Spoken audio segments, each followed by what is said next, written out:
Okay. So this is exactly why I ask this question every time. So once again, hello, hello, hello, and welcome to ZBrush Live. This is Ara, and we'll be doing our stream in a little while. Just let me know, please, in the chat if you can hear me okay and if you can see my screen. Okay, we've got one person on YouTube saying howdy, hello, back. Can you hear me okay and see the screen okay? If you could let us know, that'd be awesome. And if there's anybody on Twitch as well, if you can hear my voice and see my screen, let me know so we can get started. Okay, so with that,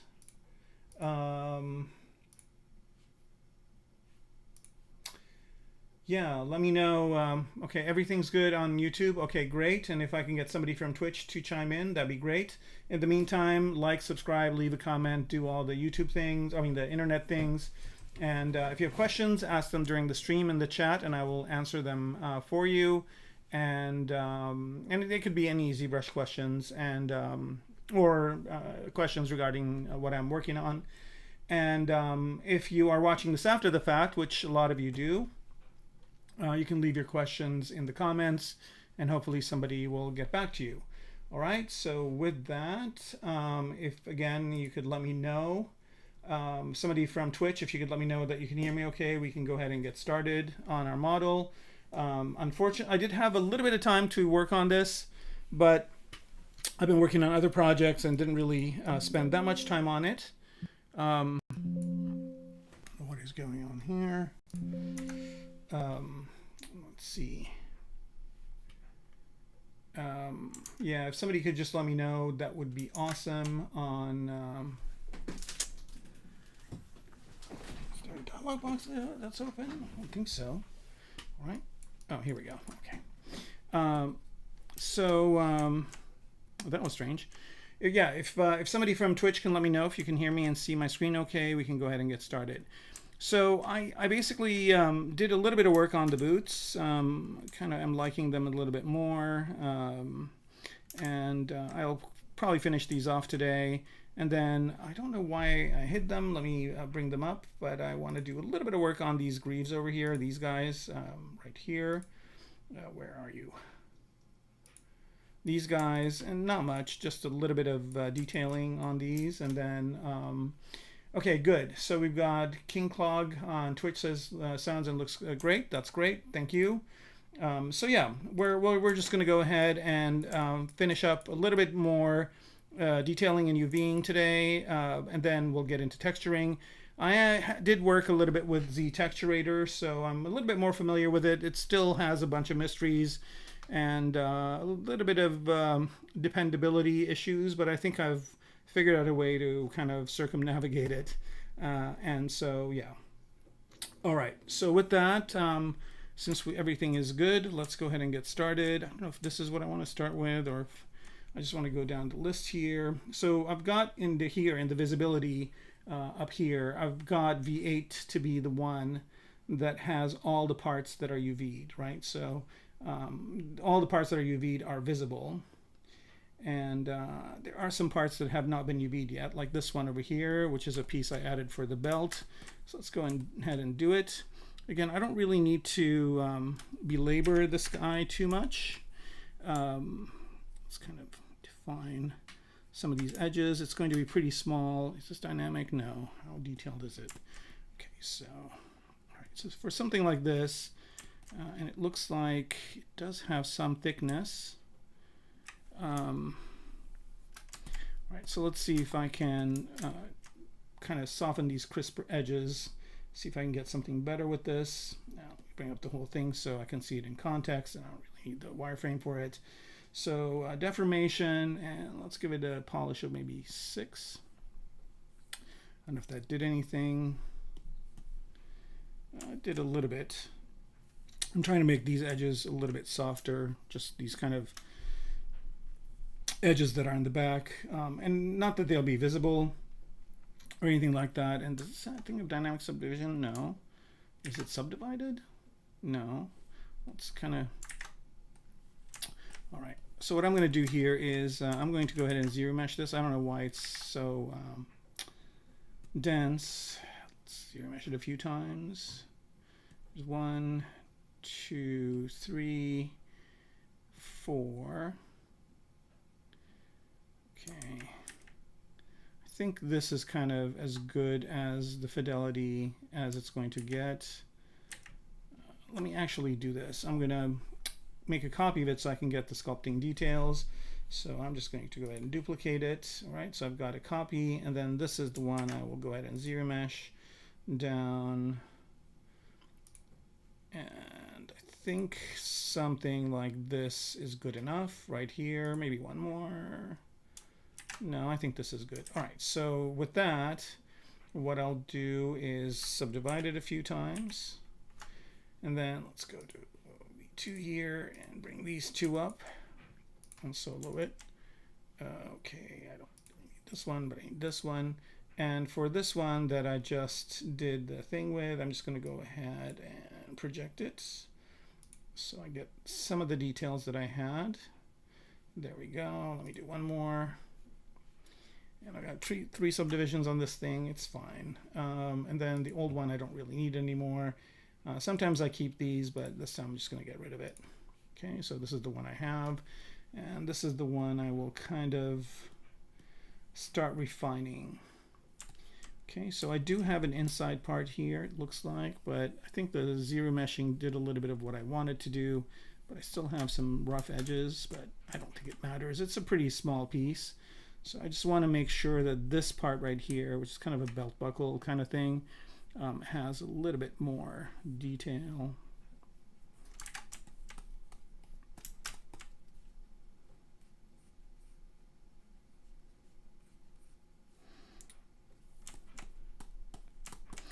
This is the kind of stuff that the pen display really comes in handy, because you can rotate it and use the gestural abilities. Right, so I'm just kind of making a little buckle here, and I don't know if I'm going to have a graphic or whatever inside of it. I'll UV this in a second, but just to create a little bit of a shape here and maybe give the outside a little bit of definition, like so. How's everybody doing? It's past the summer solstice, and we are nice and warm here in LA, and I'm sure most of the world is pretty warm and nice and sunny, perfect beach weather.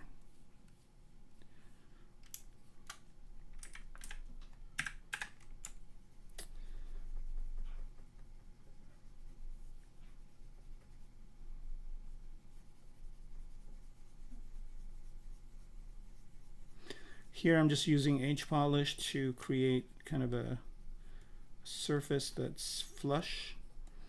I guess I could use this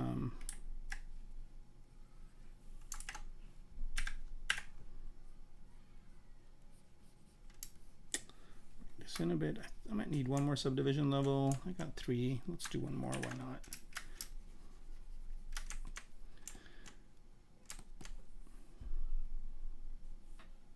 All right, so I'm going to use planar for this.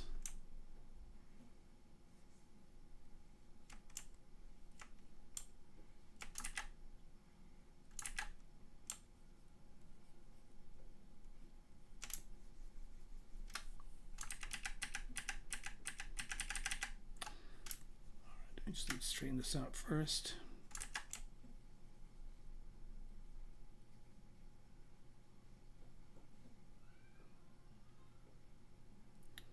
Establish a surface. Now this is at an angle, so that's why it's giving me a little bit of trouble. But I wonder if I do this. I don't think that's going to matter.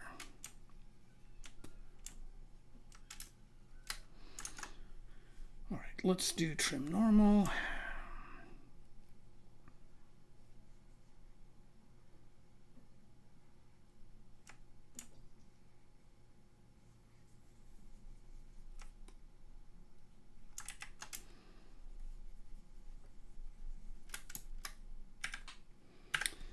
Here I'm trying to do something which I'm kind of struggling with. I think I might need to go back to H-polish. But interestingly enough, I have a little bit of a happy accident that came up, and I might go with it. And that's kind of this bit of shape over here.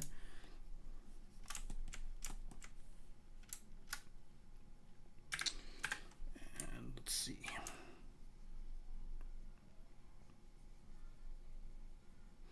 I'm using H-polish with Alt here just to kind of flatten this out.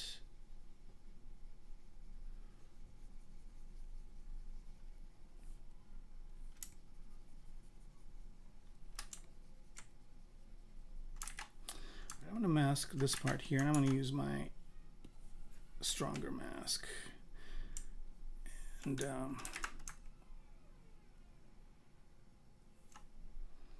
mask this part.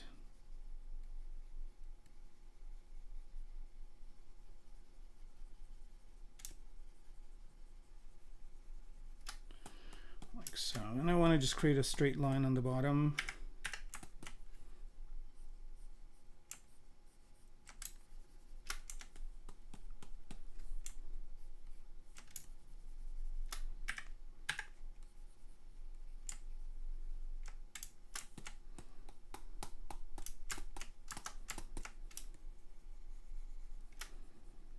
Also, I am working on a new version of my radial menu, which I will have soon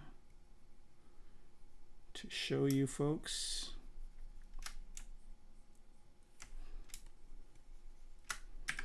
Okay.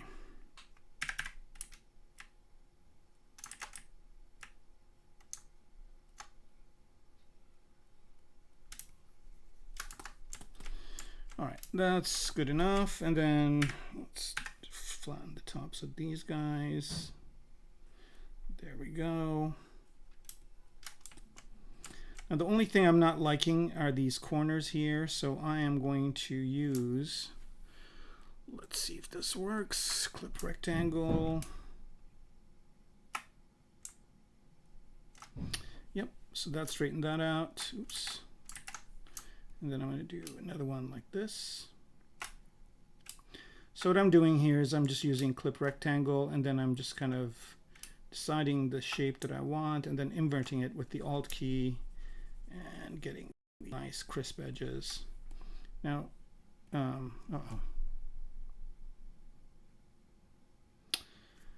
got a bit of a freeze here, or no? No, okay.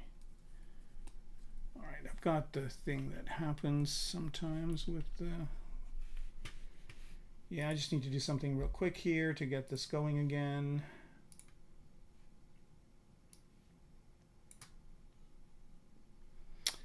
just can bear with me for a second, this would be a great time to ask a question or let me know how you're doing. All right, so I think we're good, and we're back. Oh man.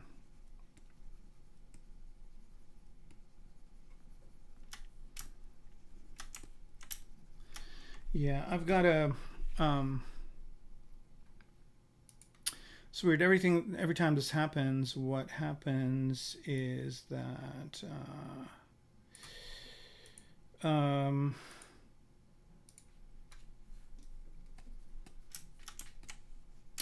yeah, something happens with ZBrush. No worries. Let me just do a quick save on this, and I'll just restart it.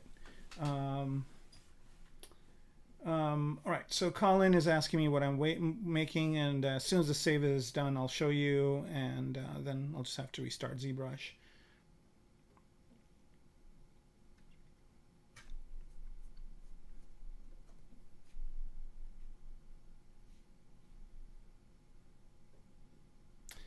All right, so basically, Colin, what I'm making is this character right here.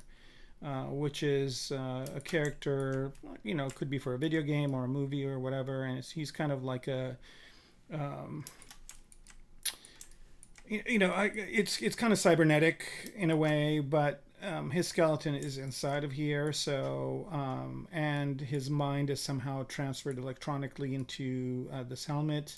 So it's kind of a person who has defied death by building this suit, and he's got his actual skull in here underneath, and his actual skeleton and his actual brain kind of downloaded in some sort of computer, and he needs all of this stuff to kind of function, and so it's you know, that's kind of how this started. So yeah, thanks a lot.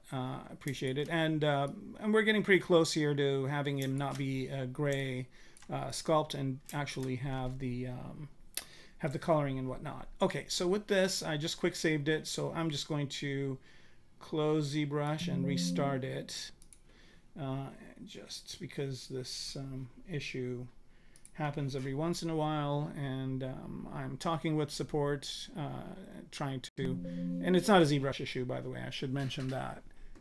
It's something else. And I'm talking to the support people who I just watched all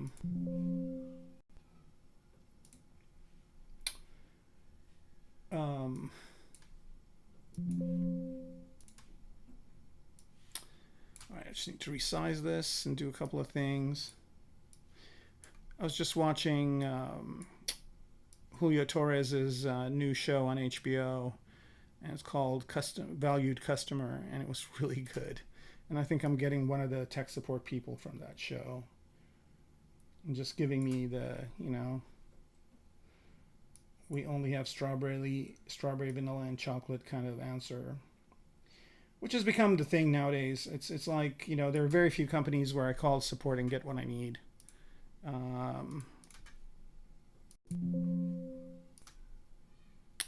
Most of the time,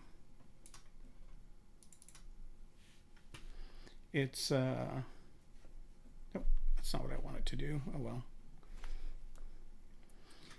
Most of the time, you know, sometimes you get some really great support, and you know, I'm always thankful.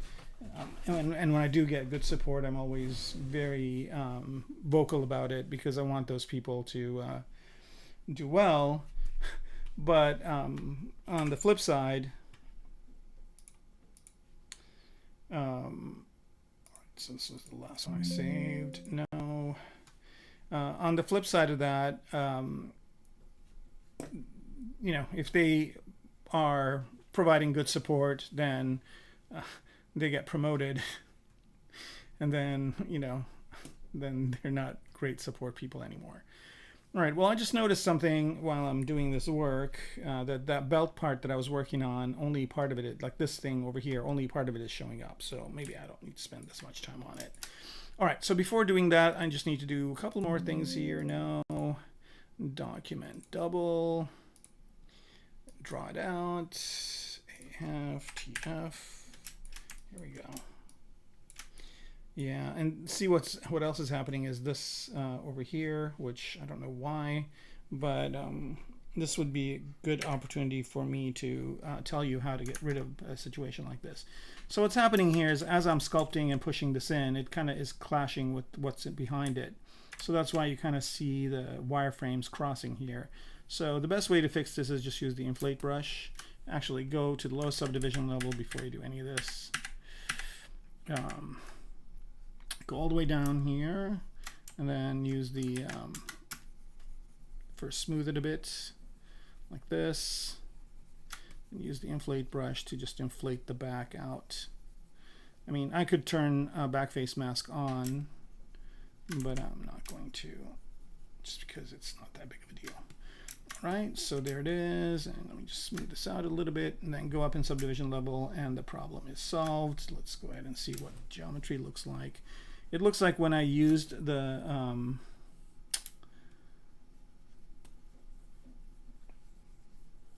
trim part, I actually mucked up the, and that's mucked with an M, the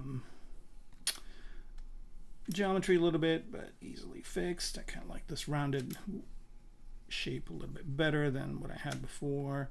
So what you do is just go up and down in subdivision level and just kind of fix it until you know you have it all the way at level 4. Okay, that's good. And I don't really need this part over here, because as I saw once I showed the entire model, that I've got a piece that's covering it, which is this. So I don't really care about the stuff that I was doing inside, and this looks good enough.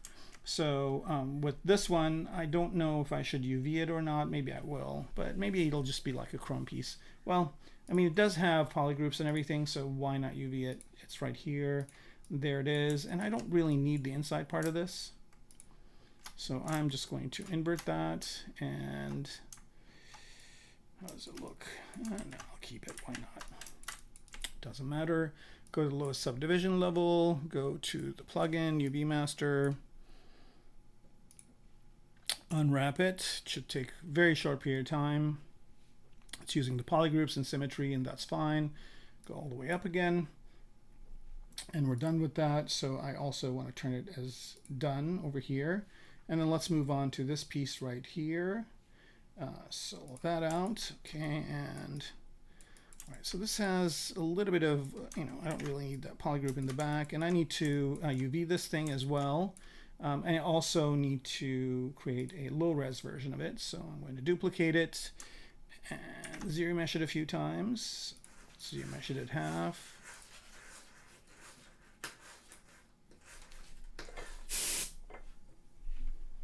And one more time here. All right, so zero mesh is doing a pretty good job. I think I can go one more. I think that's probably the limit of it. Okay, so that's good, and then I'll just add a few subdivision levels, and this one is about 114,000 points. This one's 326. It's a little bit more, which is fine. So I'm just going to go to view here, where I can just turn these two on, pick this one over here that has the subdivision levels, and just project no poly paint. All right, so it projected it. Has a few anomalies, but not a problem. I'm going to do one more project here. That, oh, look at that. Okay, so sometimes oh, I know what's going on. There's this other piece that's showing. I've got solo on. That's why it's getting confused. So this is another kind of good thing that happened. So you can see the problems that could occur like this. It's because there was another piece that it was trying to kind of project itself to. Now I'm just getting a perfect projection. I don't need this part anymore. Delete. Right, and let's rename these guys. So this part right here, rename, where are you? Okay, belt, buckle, outer. And then this one,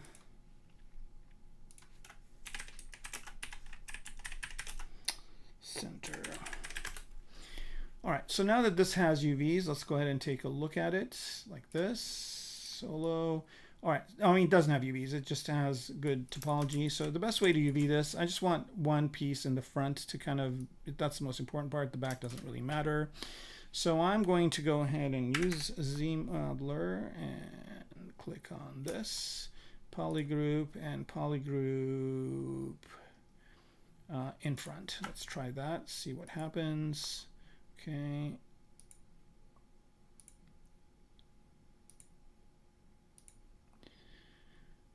Right, why is this? Oh, because it's, I think it's, here we go. So in front is just doing a polygrouping of the front parts here. Now another thing I can do to make my life easier is to, I think this is good enough for UVing. Yeah, pretty much. So basically just looking at it head on. I'm going to do a few more parts here.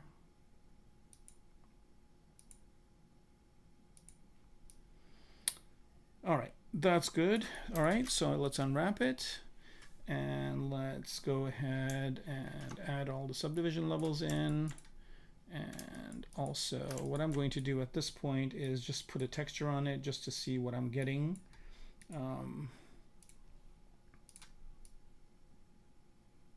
Yeah, that's good enough.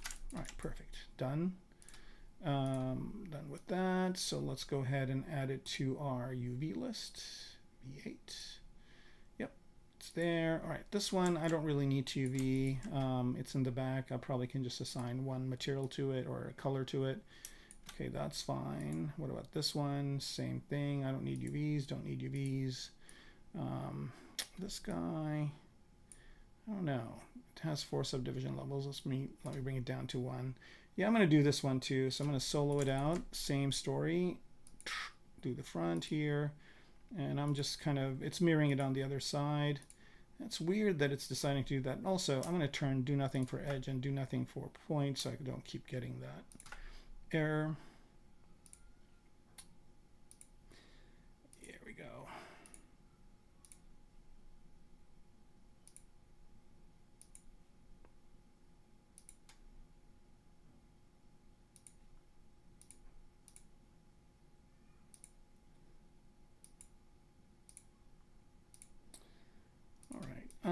Another thing I could also do, I mean, for this one, I probably could do this. It's going to be better.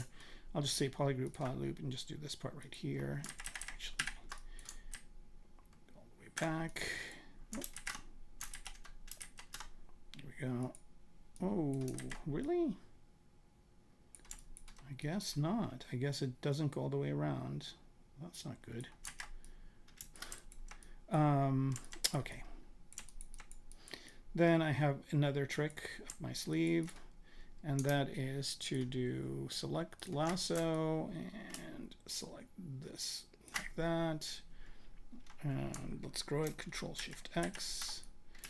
And that's good. And then I don't really need some of these bottom parts here, so I'm going to get rid of them. Okay, so this is just hiding part of the model, and I'm just trying to get an area where I can I don't know why I'm not doing this with the pen. Yeah, I should do it with the pen. It'd be a lot better. Another reason, again, why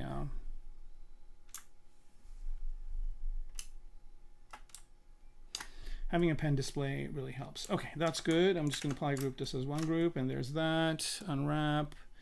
Okay, let's go up in subdivision level. That's done. All right, so let's add that to the UV list here. And then what about these guys in the back? Do I need to UV these? No, I don't. Again, I'll just apply some sort of material to them and we'll be good to go. All right, and then here. These guys, actually, I kind of did a few things here where I'm not going to really see these things. I actually made some bigger packs, which looks better and add some asymmetry to it. And I haven't really finished sculpting these, so I'm going to go ahead and do it. Now, with this guy right here, I have a home stage and a target stage. And if I switch, so we go here, let's see if it works. Solo, geometry, and where are you? Is there a subtool? I think it's not a subtool. It's not project.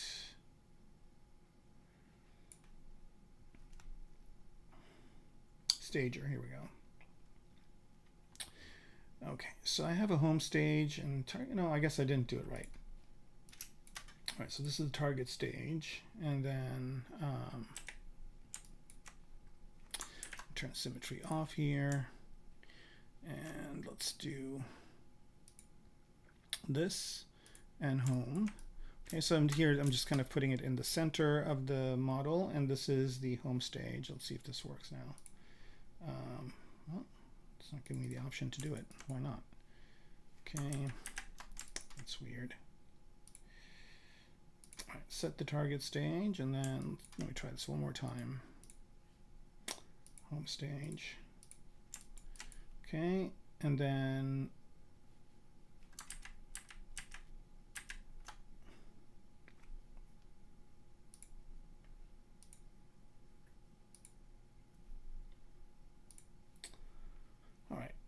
it's not going to work. But the good news is that ZBrush added local symmetry in the newer version, so I don't have to worry about it. I can just go here, and yeah, I don't know why this is not working. So I have it here. This should be the target stage. I guess you have to set the home stage first somehow. Kind of have another way of thinking about this, so I'm going to try and see if this works. I'm going to store a morph target here, and then I'm going to do the thing where I do this and this and that. Okay, so this is the home stage, and then switch to the target stage. Here we go. That worked. All right, so I can just bring it to the home stage by creating a switch stage. Okay, and this is just to kind of center it because it's a little bit easier to work with it this way. But the good news is that, again, as I mentioned earlier, ZBrush does have the ability to work on it, even though it's not in that. If it was kind of off center, you could use local symmetry to do it. Oh, let's see.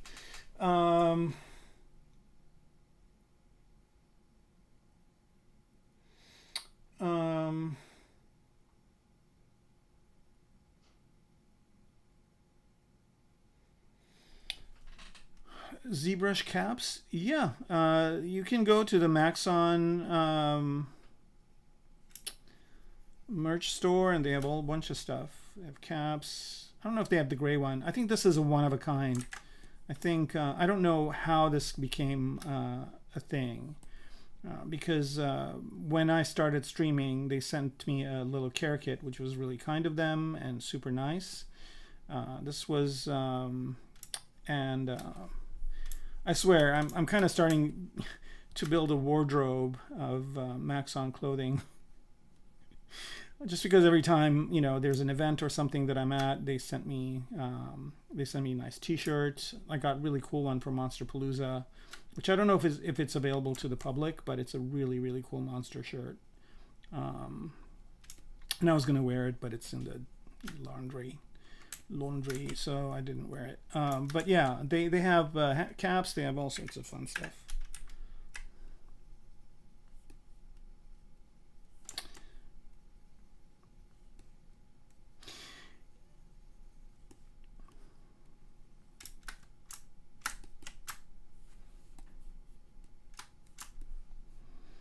Yeah, so the company seems to think that the reason I'm having this issue with the display is because of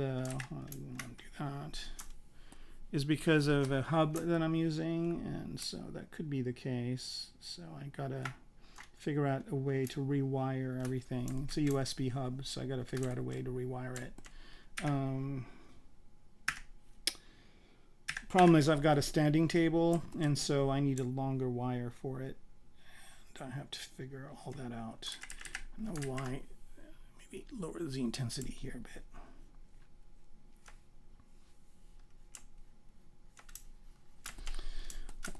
All right, I mean, these are not hard surface. These are kind of, you know, kind of hard leather packs. So I'm just trying to get enough of a shape on them. And the problem also with this is that kind of want to create an inside part here, but I think if I just push this enough, and I think I can do it with masking, just create a mask inside of this and then push that in. So I'm just kind of masking the areas where I just want it to really go inside. Invert that mask, and then let's see if I can do all this in one shot. So just maybe push it back and up. There we go. Now this is still, I think it's either Dynamesh or, is it Dynamesh? Yeah, I think it's still Dynamesh. So in a minute here, I'll go ahead and retopo it. So that gave me a little bit of what I was looking for. I mean, it'd be nice if I just, you know, extracted this out and it was like geometry, but again, it's just a pack. And if this was kind of, you know, there was going to be a, if it was in a game where this was an asset that you get or a skin or something like that, then I would definitely do the work. But here, I think I can get away with just doing this.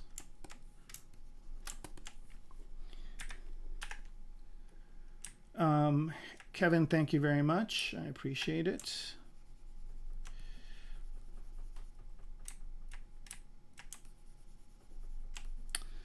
So yeah, I think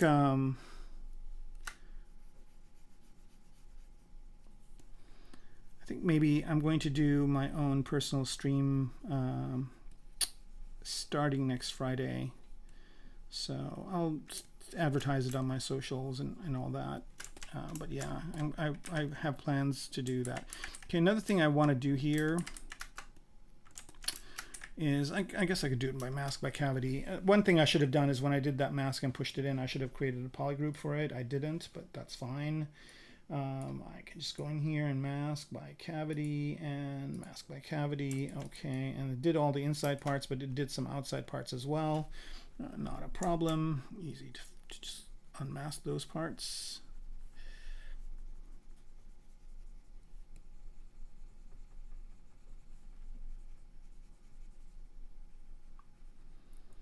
Right, and I'm going to go ahead and blur the mask and then sharpen it.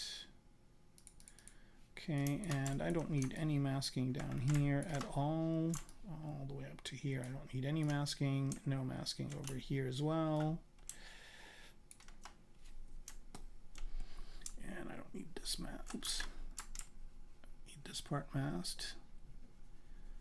And I just need this inside part masked. And I'm doing this for a reason. I'll show you in a minute what that is.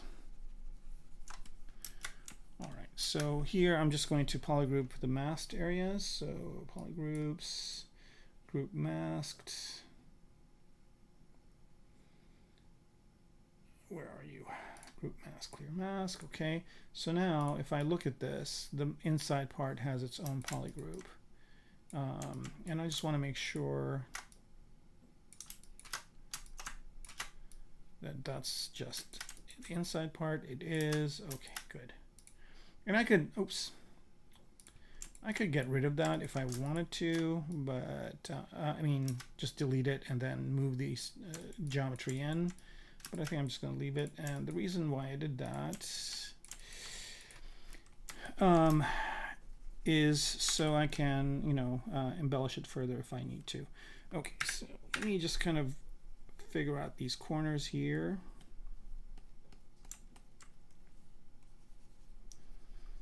And again, I'm just trying to get enough of a convincing look. Okay, so now with that polygroup, if I just want to mask it, I can just mask that polygroup easily. And then go in here, and what I'm going to do is I'm going to use the move tool just to move. Oops. I guess I'll mask this bottom part too. Did it revert to my? Yeah, it did. All right. That's weird. It reverted to the default mask by some magical reason. I'm just going to mask these parts right here, like so. And I know the inside part is masked nice because I created a polygroup for it. And then I'm just going to use the move tool to just move these down and over. And that creates a more convincing kind of flap look than what I had before. Same with this middle one. Oh, with this middle one, I should not mess with this part because that's where the buckle goes, and I don't know if I already did, but easy enough fix. Not a big deal. All right, just move this over. Again, this is still a Dynamesh piece, so I haven't really done anything to maybe turn a curve on for this. I still haven't done anything to kind of get good topology from it. I'm just getting the shape right now. Okay, something like that, and then let's just straighten it up.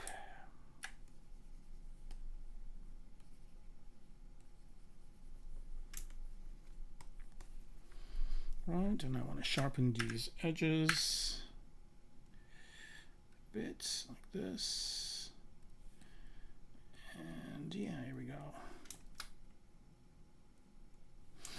All right. How are we doing on time? We're doing okay. I kind of wanted to get to painting. Maybe I'll do some of the painting today anyway. All right, so that looks a little bit more convincing that these are kind of, you know, again, I'm going to select this inside part, mask it. I think it's kind of more, it's selling it more that these are kind of inside and this is going outside. Okay, so now I'm going to return it to where it was. So where are you, stager? Let's go to switch back to where it is, bring everything back. There it is. And let's see if it looks good with the buckles. So I'm just going to go turn everything on, and the buckle looks like, yeah, I think I messed up the bottom a bit, but easily fixable.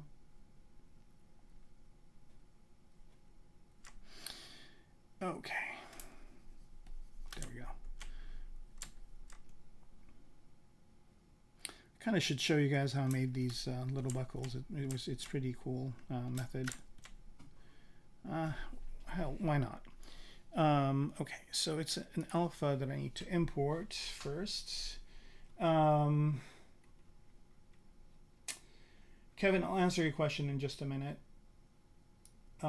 This will kind of maybe give you a little bit of an idea. Okay, so you go to my alphas here. And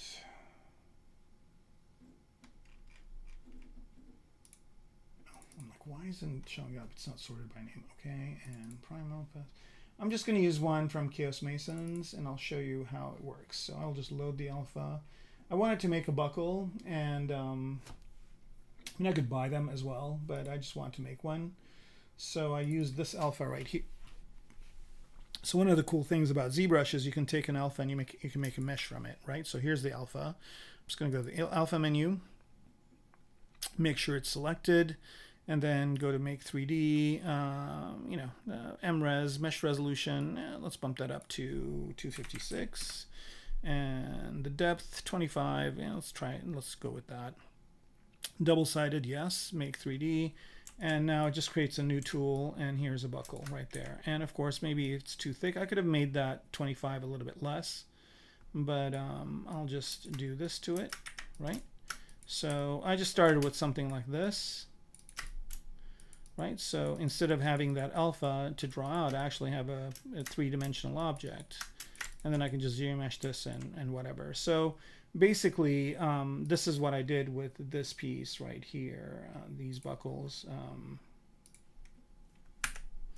Right, it's that piece, and then I just kind of sculpted on it and created a little bit of a different version. I think it's a little bit different than theirs, which looks more like this, right? But you get the idea. So, you know, so if you have alphas like belt buckle alphas or whatever, you can always use them to make 3D objects. This kind of looks like the top of a toilet seat for some toilet cover. Okay. All right. Okay. Back to where we are. All right. So you were asking me if I start out with low resolution meshes with hard surface or start with Dynamesh. I could do both, you know. So like this piece right here, I started with a Dynamesh piece and just kind of formulated it and created that. But sometimes I also start with a very low poly model and then just kind of work it up. So it all depends.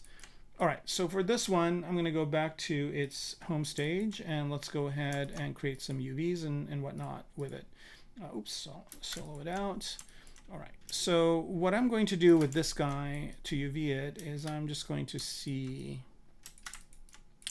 if my, well, first of all, I need to duplicate it and create a low-res version. So I'm going to duplicate it. I'm going to go to ZRemesher and ZRemesh it. The first time it takes a long time if you have a heavy mesh. And then, right, so there it is. And then I'll just kind of keep ZRemeshing it down. So I'm retaining the shape. I'm retaining that kind of hard surfaceness about it. It's not a hard surface, really. It's actually just, like I said, it's kind of leather, kind of hard leather. Right. Okay, there it is. All right, so I think maybe one more. Yeah. All right.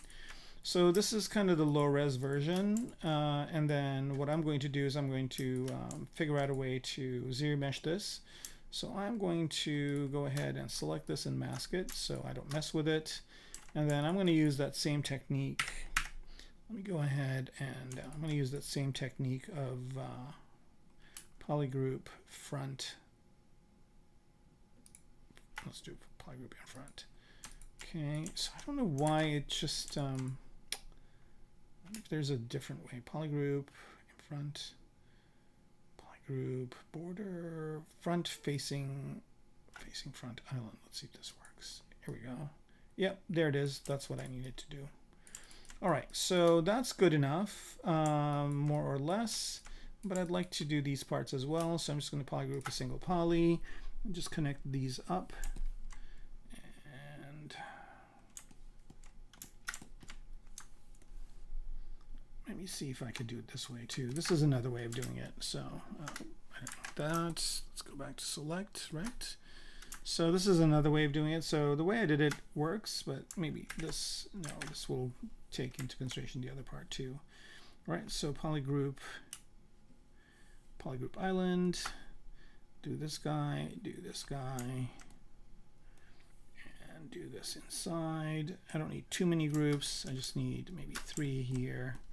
All right, that's good enough. And maybe a few more polygroup a single poly. Let's do these guys over here. It won't take long. And this one over here as well. I think there is a way to like do a starting one and an ending one in a poly loop, but I don't know. Actually, let's see if this is actually a poly loop. Polygroup, poly loop. Sometimes it is. Oh yeah, nice. And that one isn't. Well, yeah, I guess I could do. Pick the right direction, ZBrush. Okay, there it is. All right, this is perfect. And so what I'm going to do now is just unwrap it. So it should be a pretty fast unwrap. Now I've got UVs for it. And then the next thing I'm going to do is subdivide it a few times. Let's see, this first one is 298,000 and this one's 544, so it's even more than that. Unmask everything, go here, and let's just view these two, and let's project.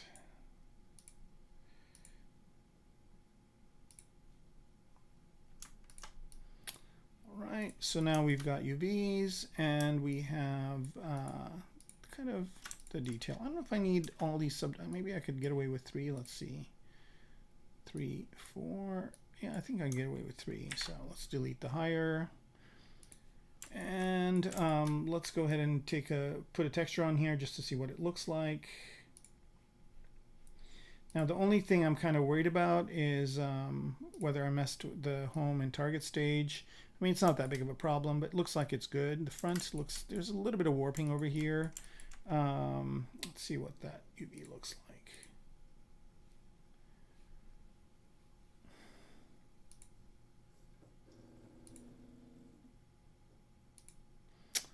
looks pretty good. I'm going to redo it. So let's keep existing UV seams and unwrap it one more time. See if we get anything better. I just want these squares to be a little bit more, you know, kind of uniform. Right. I think that's as good as it's going to get, and actually, it's not bad enough. I mean, it's not good. It's good enough. I don't think I'm going to need anything more than that. Okay, let's go up in subdivision levels. Let's return this back to where it's supposed to go. Cool. I did all the UVing, did everything, and it all works with the stager, which is awesome. Let's turn this texture map off for now. And let's add this to our UV parts view, which is V8. And it's down here, and it is UV'd. Right, so packs, right.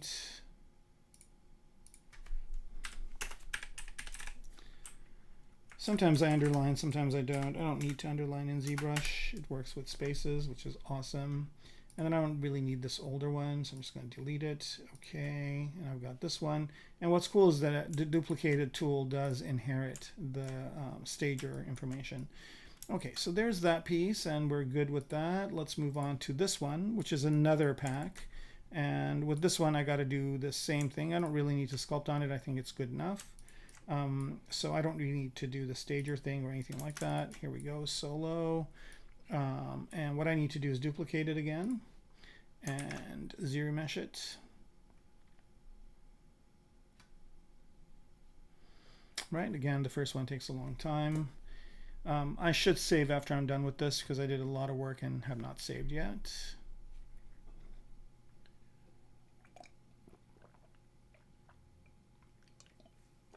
All right, so let's see what we got.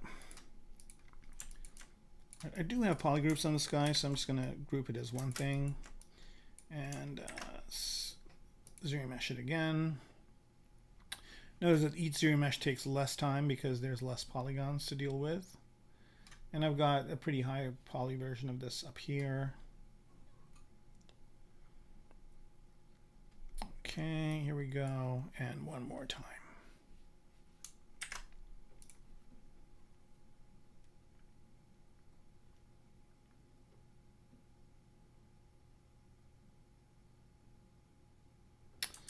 I think I could go more. Yep, still can go more. All right, so now we're at 7,000. The only thing that I see here that's weird is that it's not doing it symmetrically. So I'm going to turn on local symmetry here. And let me just see if it's doing it right. No. Dynamic off. What the heck? Okay, so why is this local symmetry not working on this guy?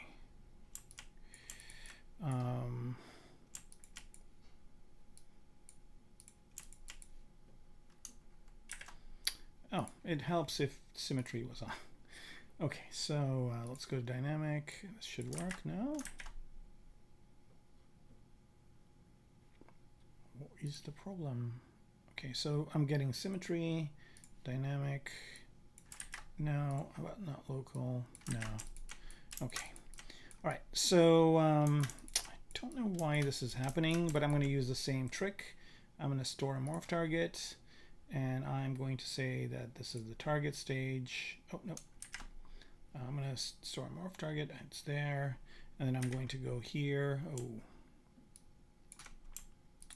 Let's put it in the center.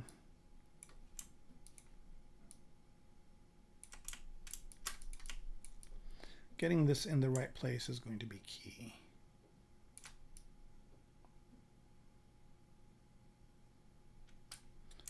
Maybe a little bit over. All right, let's see if this works. All right, so I'm going to do home, rotate. Nope, maybe like that. Okay. Let's activate symmetry off, center this. Okay, so now I know it is symmetric. Now I don't really care about it being Okay, so if I switch, it's going to go there. Okay, so good. So this is the home stage, switch, target stage, all good. Okay, so I'm here now, and I'm going to ZBrush this again. Hopefully that's not going to mess with what I've done so far, but we'll see.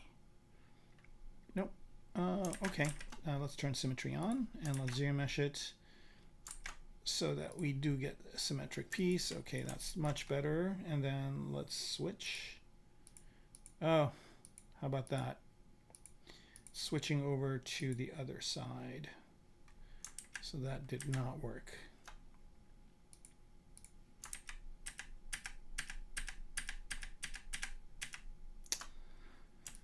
All right, so let's do this one more time. I'm going to ZBrush it while it's here. Let's see if this works. Symmetry is active. Maybe that was the issue to start with. Right, let's just go all the way back. Right, ZBrush this time, and then let me just do the. Let's see if symmetry is on.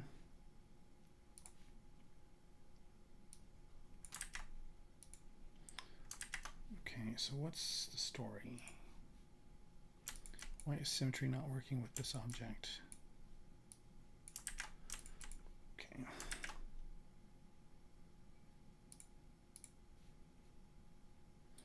Right, local symmetry.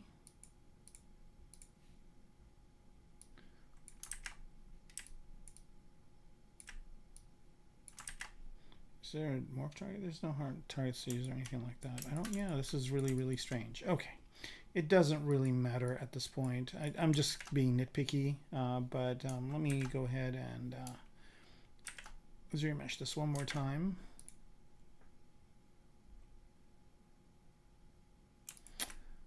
Okay, so it's doing that kind of symmetry, and that's not what I want. Let's turn local symmetry on.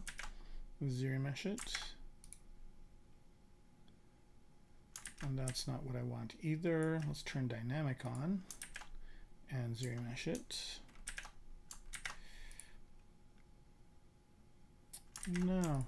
Okay. We have found a bug that I need to tell the Maxon folks about, because it should, one of these symmetries should work, and it's not. And I don't know, it doesn't have any staging, it doesn't have any morph targets. Yeah, I don't know what's going on. Not a problem. I'm going to do one more ZBrush. And without local.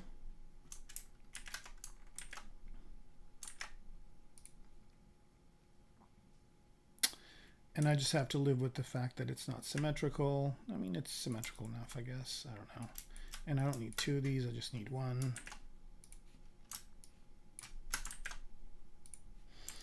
Okay, so now I've got this one and I've got this one.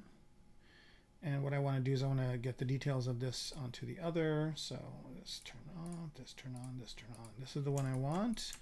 And I'll subdivide it once. This one's 278. This one is now 50, 230. I think that's going to be good enough. And then let's just do project. Okay, there we go.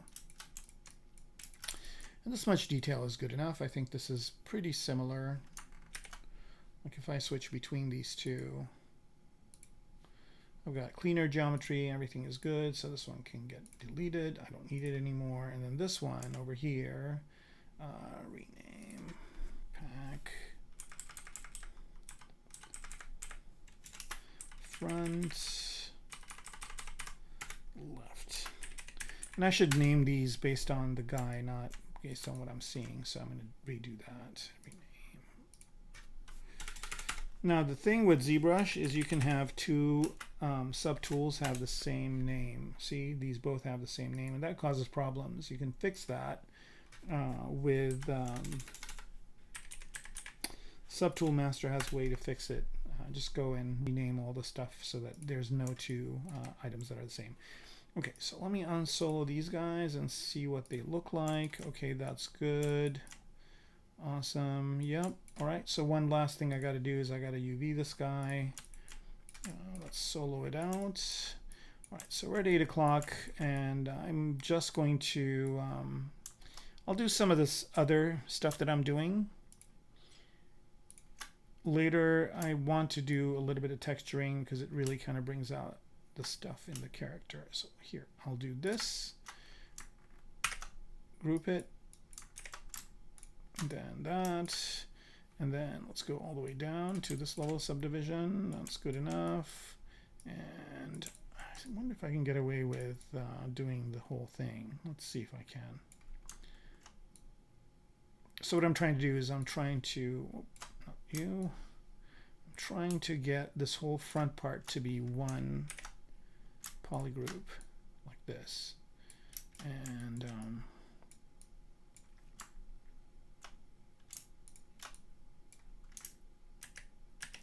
grow it out a bit. Control W. Okay, so there it is. So the back part and the front part. Let's see what this gives us.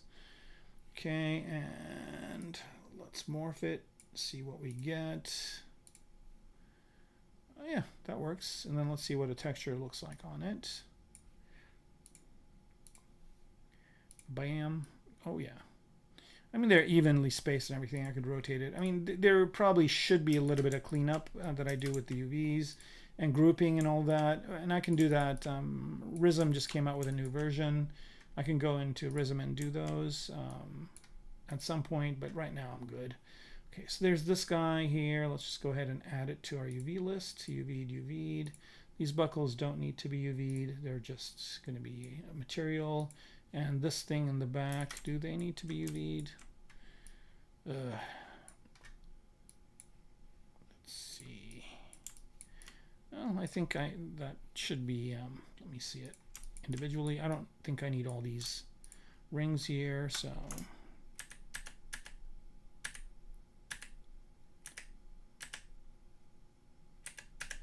Okay, let's make all these one polygroup.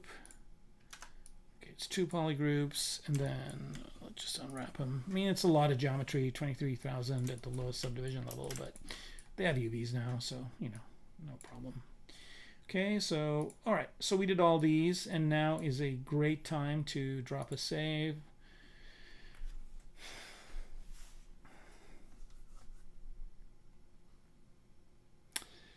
And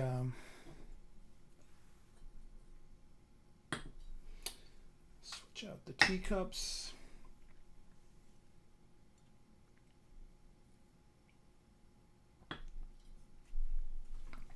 I'm just doing a quick save right now, which is, and then I'll do a save next in a little while, but I think, you know, I've got something to fall back on if I need to. Okay, so here's V1. All right, let's do some texturing. So let's start out with the shoulder. Well, what I wanted to do, I want to UV this part too. I don't think I have UVs on it. Yeah, I don't. Okay. So again, I'm going to bring this all the way down to level 1 here, and I don't think I can select. Can I select? No. All right, so I'm going to try and do the thing with ZModeler, polygroup, facing island. That's good. I do this to it, grow out, group it, do this.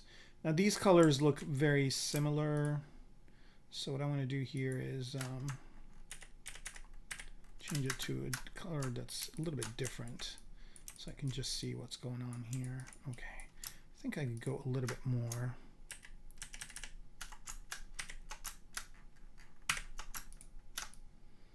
I think that's good. All right, unwrap. And now I've got UVs on it. And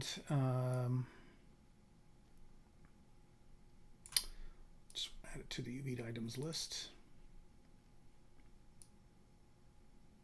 Okay. All right, good, good, good. All right, so let's go ahead and get started here. So I'm going to start out with the shoulder pad. Let's start painting that first. So I'm going to use ZTexturator. Again, This is a new plugin, and I'm using a very new, a very kind of first version of it. So it does have some issues, but the results you get are pretty good. Okay, so we're going to go with advanced.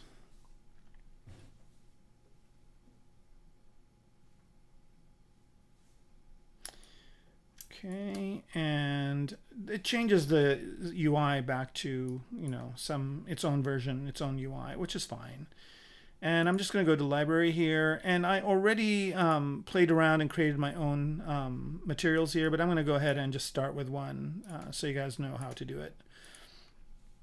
So I'm going to start with metal, and there's this green one and this red one, and there's a bunch of them. And I'm just going to go ahead and use this first one and just do this. I'm going to get it, so I'm just getting it. And we're going to use all these settings that are already there. Okay, and we're going to keep the scale. Let's keep G scale as well. I don't know specifically what these do. I've asked the developer, and they'll get to me at some point, I'm sure. But I'm just going to do that. If I reset this, turn these on, auto compile will do that as well. So this is going to take a minute, and I'm going to let it do it. So there it is. And I'm going to create a new material for this. So, and if I look at this, it's kind of cylindrical, so I'm going to use curved as my way of mapping, and then I just sit back and let it do its thing.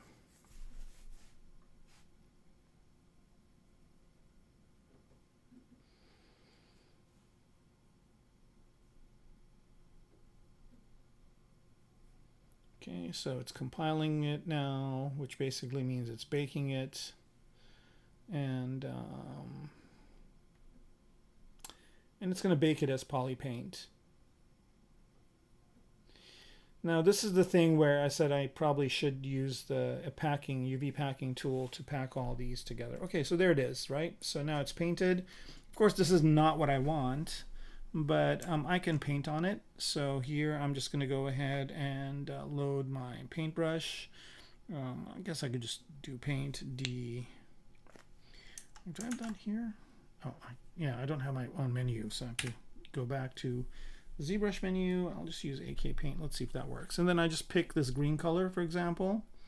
And notice here it doesn't show me that it's green, but it's fine. And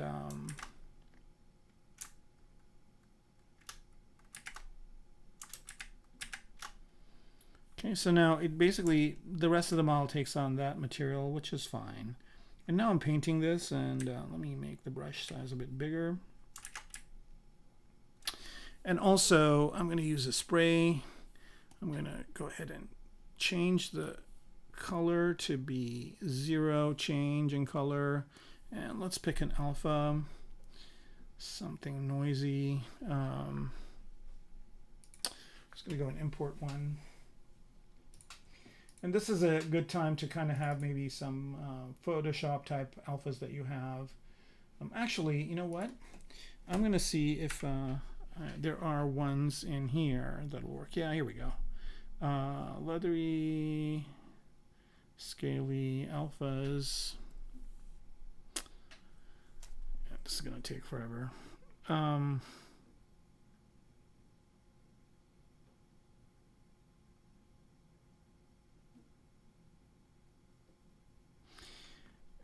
I just have a lot of, I need to kind of streamline this menu so it doesn't have to populate with so many alphas, but it's cool.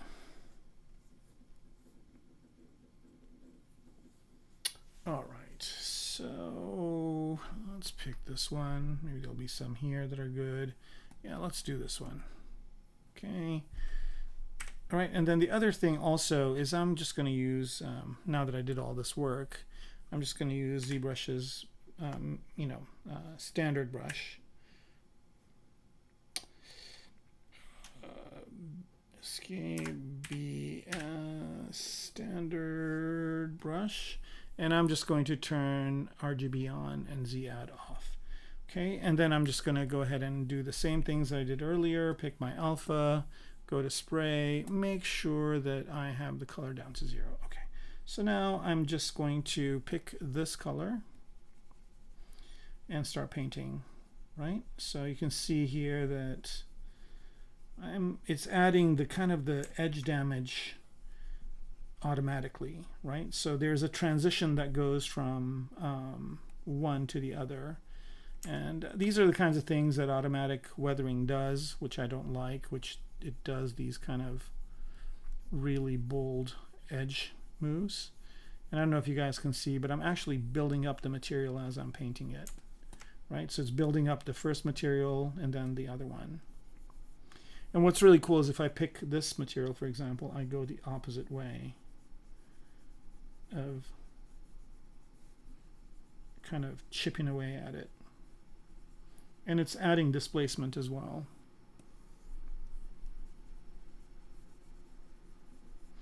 So this is a pretty cool capability to be able to do this right in ZBrush. It's almost like having sort of substance painter like capabilities in ZBrush itself. Now, I'm not going to have this be green, but I can change that universally afterwards.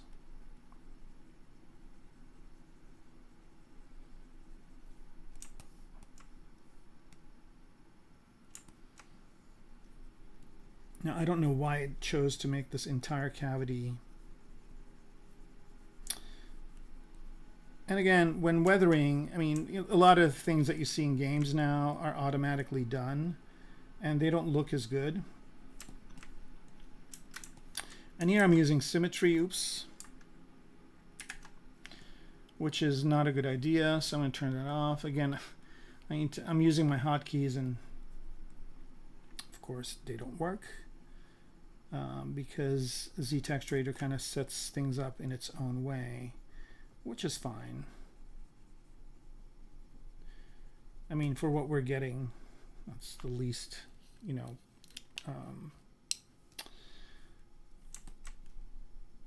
that's the least sacrifice, I guess. But I do have a bunch of questions to the author about, like, you know, how can I restore my custom UI if it is possible. And again, this is the first version of this thing, so I'm sure there will be updates to it. But it's pretty powerful what you can do right here, right within ZBrush. Okay, so there's that.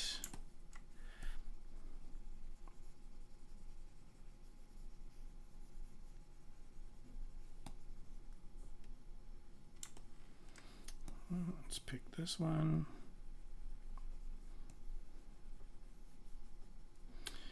All right. Now what's great about this is that what this is a material. So it's not just poly paint, but it's also a material. I think I'm doing the opposite of what I want to do here, which is not have these kind of straight edges that somehow it did. Okay, so there it is. Okay, so I kind of like this as the distribution of material and whatnot. And now what I want to do is I want to change the color green to something else. So for that, I'll go into the shader here, shading. And this is using the quad shader capability of ZBrush, which basically means that there's 4 shaders in action. And I think shader number 2 has the color of the of this, which is green. Now I want to maybe add some Fresnel to this. There we go. And maybe I don't want this to be green. Maybe let's see what blue looks like. So here I'm just changing the color to something else. What about orange?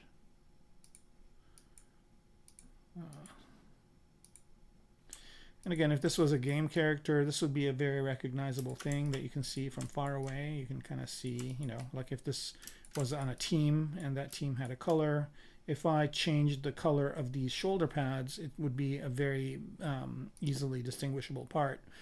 So here I'm just going to go for, let's go for a dark kind of blackish color, and let's bump up that Fresnel. This Fresnel makes it more matte versus more shiny. And do it with black, right? Increase the diffuse a bit. I think black is turning out really boring, so I'm going to go with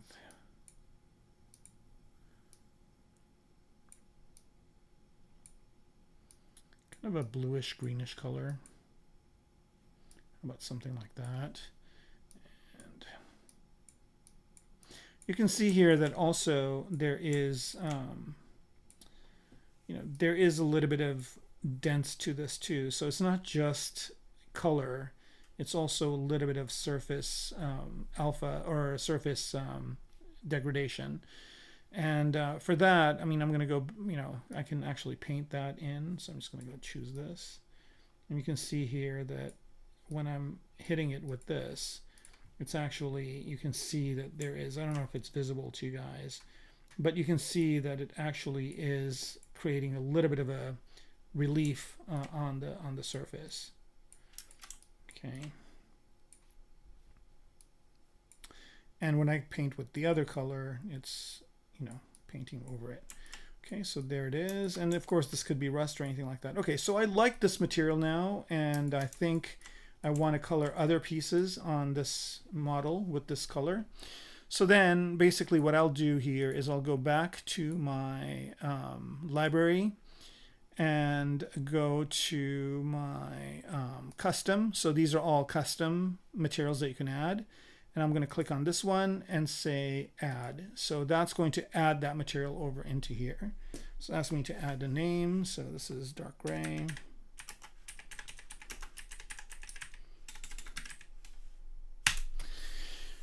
And then now this tool is just going to go do some things. And again, this is where it could crash. I hope it doesn't. But this is kind of the material it created. So now I have this as a material that I can use on other parts. Okay, so that worked perfectly. So I'm happy about that. And then I'll go ahead and add it, do that to this part right here. So here's this part, right? And what I'm going to do is I'm going to go ahead and click on this, get that part, and do the shading for me. I'm going to create a new material. And this one is edged. So I'm just going to choose edged. Let's see what we get. Right? So again, it's just going to go and do its thing.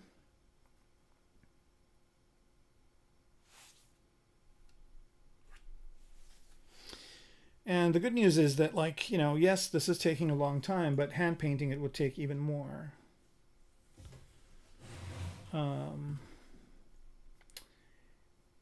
Hey, Noonan Gates. Yeah, hard surface sculptor, that's right. Wow, look at that. Bam, that's beautiful. I don't think I need to do a single thing here. I don't know why it still has this weird green color. I think that's kind of a rust color. So I'm going to change that again. So I'm going to go ahead and go to my shading. And I think, is it S4? Yeah, I don't know what this kind of green stuff is over here. So let's see if this is it. Yep. Okay, so I want this to be kind of a darker gray or darker black, like that. Okay, I think that looks a little bit better. Maybe add some Fresnel to it, so it's like this.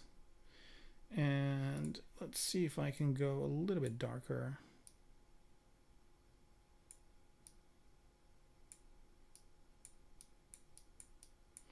If I go lighter, no, that's not gonna work. Yeah, there we go. Nice hot pink. All right. I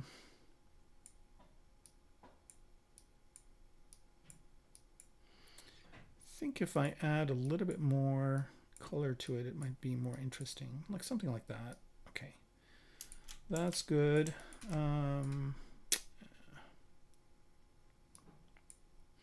But all the work I'm doing right now is work I just need to do once, because I can keep applying this material over and over again. Right.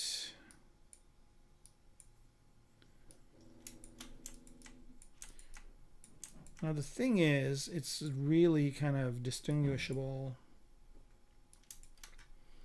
So I'm going to go ahead and maybe diminish the Fresnel a bit. And what if does the specular make a difference? Not really. What's this texture? If I turn the texture off, does that make a difference?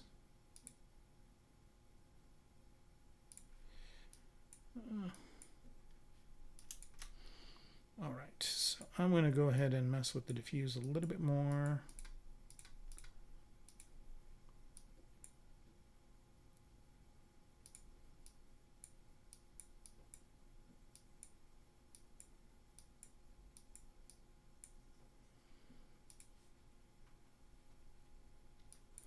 I think the whole point of this is kind of maybe it's like some sort of rust, so I'm going to try and see. Here we go. What did I just do? That's actually the best solution. Is that just white? Yeah, so let's see. Here we go. Maybe it doesn't need to be that dark. Here we go. That's good. That works. Okay, so now I've messed with this. So what I'm going to do here is I'm going to go to library again, and I'm going to add this new one here. And this is going to be dark gray metal 2.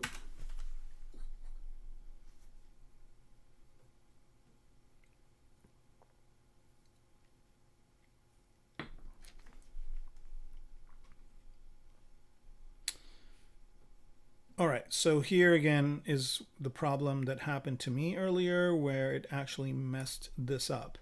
So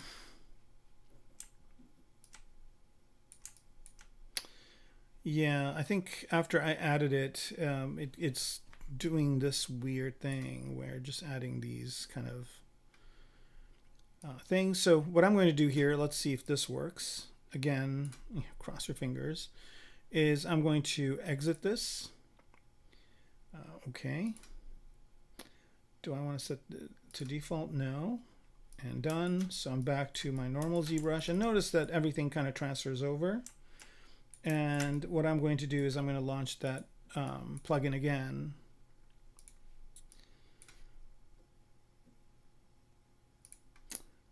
And this is kind of the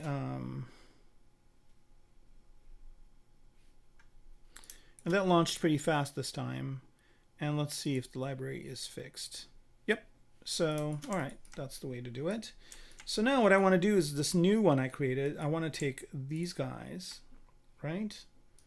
And I want to, so these guys have that little bit of the rusty green stuff on it, and I don't want that. So I want to do this one, get, continue.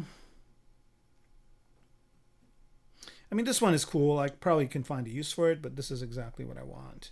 So we'll create a new material, curve, that's fine, and then just apply it. So hopefully it's going to maintain my poly painting. If not, it's not that big of a problem to redo some of the painting.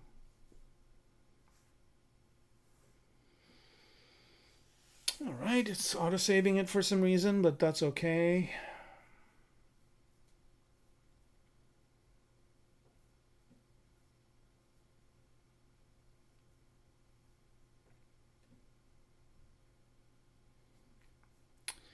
By the way, I mean, people know me for doing hard surface stuff, but I do organic just as well. So I don't really, I don't discriminate, I guess. Right. I think I will have to repaint this, but that's not a big deal.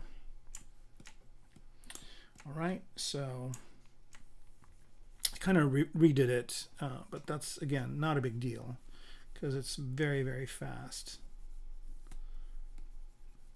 And it's amazing because as you're painting, you are painting layers. So I'm painting, first I'm painting this kind of metal layer, and then I'm painting the other layer on top, which is really, really neat.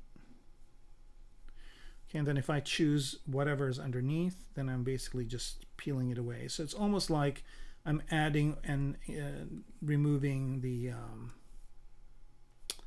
material on the subject matter. And it's a very powerful thing to be able to do, right? So here I'm just basically adding that little bit of crusty Yeah, I like this a lot. I think of all the tools that I've used, this is really, really powerful. And I'm surprised that this guy isn't getting any more coverage than he did. I think he's got something really amazing here. I would not be surprised if Maxon buys this plugin and incorporates it into ZBrush.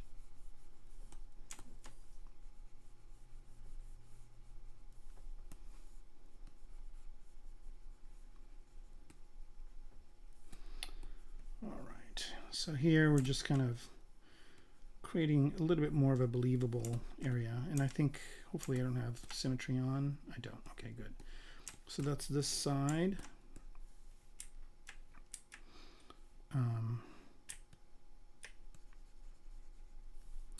Let's pick this color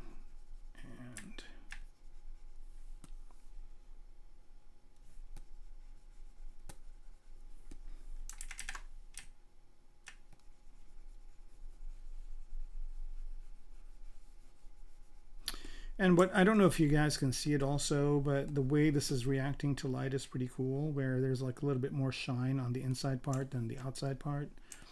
I mean, as a hard surface painter or modeler, like this is just a dream come true.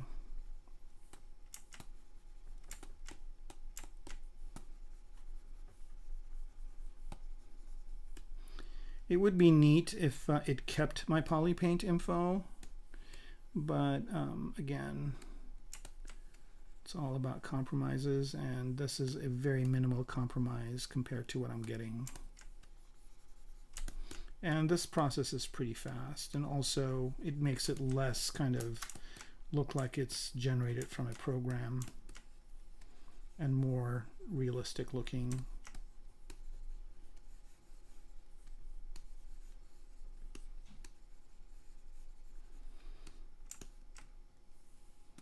Right, I just want to get to these inside parts. Yeah, because this thing would not be as banged up as it is. I mean, I think, you know, doing things algorithmically is fine. But I think that's going to be the problem with AI and generative things, because they'll create things that are okay, but I think, you know, over weathering or over texturing is not a cool thing. Okay, so this is good. Let's go to this other part that we did. Let's see if we need some paint love. All right. This thing has symmetry on, so I'm going to turn that off. Transform, activate symmetry off. And again, since these guys have UVs, I can do this pretty nicely here. And for this one, I think it's got like some really harsh edges that I'm just softening. Right, because you don't really have those rounded edges that happen in nature as much. And let's pick the darker color. I mean, there is wear and tear, but you know, maybe not this much. And again, I'm just using 1 alpha and just spray painting to get this kind of natural look. Okay, there it is. All right, so that part is good. Now let's do another part here. So I'm going to do this part right here, solo that out. And this part is a rubber, kind of rubberized part. So let's see here. I think there are some rubber things under plastic. This rubber, tire dirt, tire old, rubber new. Okay, let's do that one. Okay, click on it, get all this stuff, continue. And for this one, I'm also going to create a new texture, and I'm going to go for edged. All right, so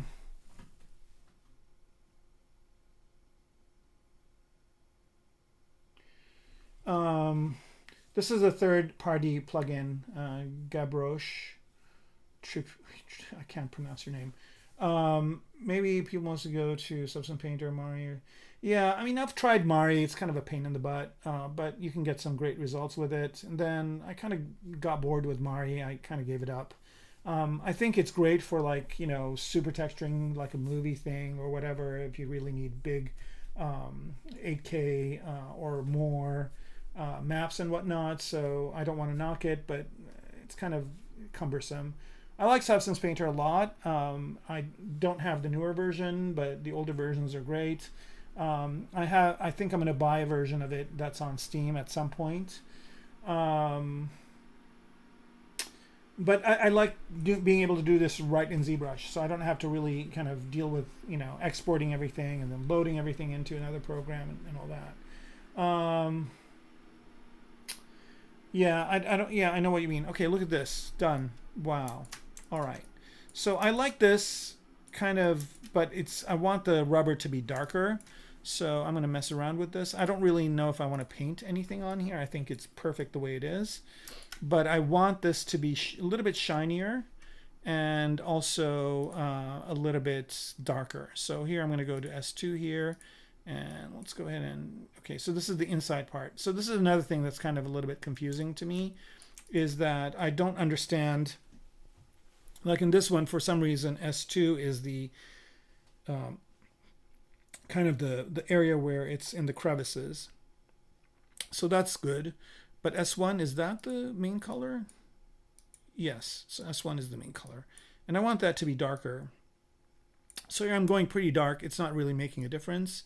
So I think I need to play with the Fresnel a bit.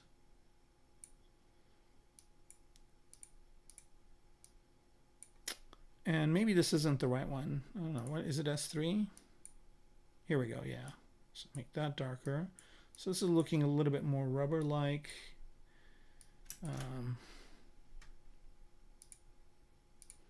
What's this one? Okay, this is this other color. So I'm just going to make that a little bit darker as well. All right, so this is starting not to look too much like rubber to me. I don't know why.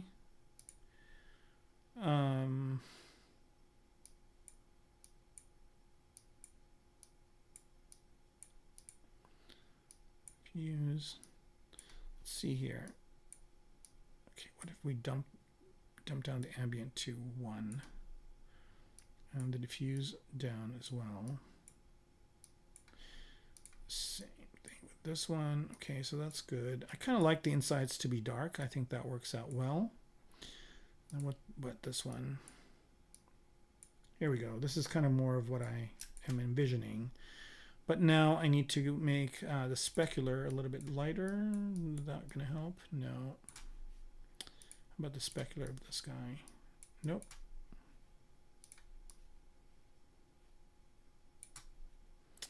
This one? Nope. All right, I guess a good thing to do you can do is turn these off and on. Okay, so this is the one that's kind of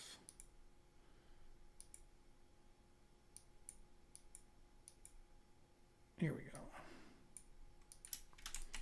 I think this is kind of more along the lines of what I was imagining. So that's good.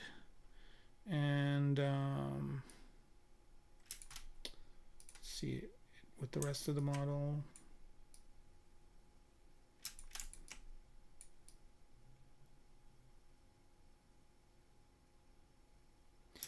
All right, I think that's kind of okay, and I like this, so I'm going to go ahead and save it.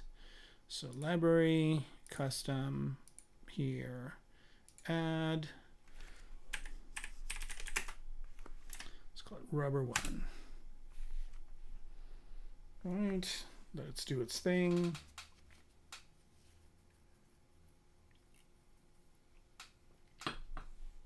Hey, Henry, yes. I do have a link. I will get it for you in just a minute. It's called ZTexturator.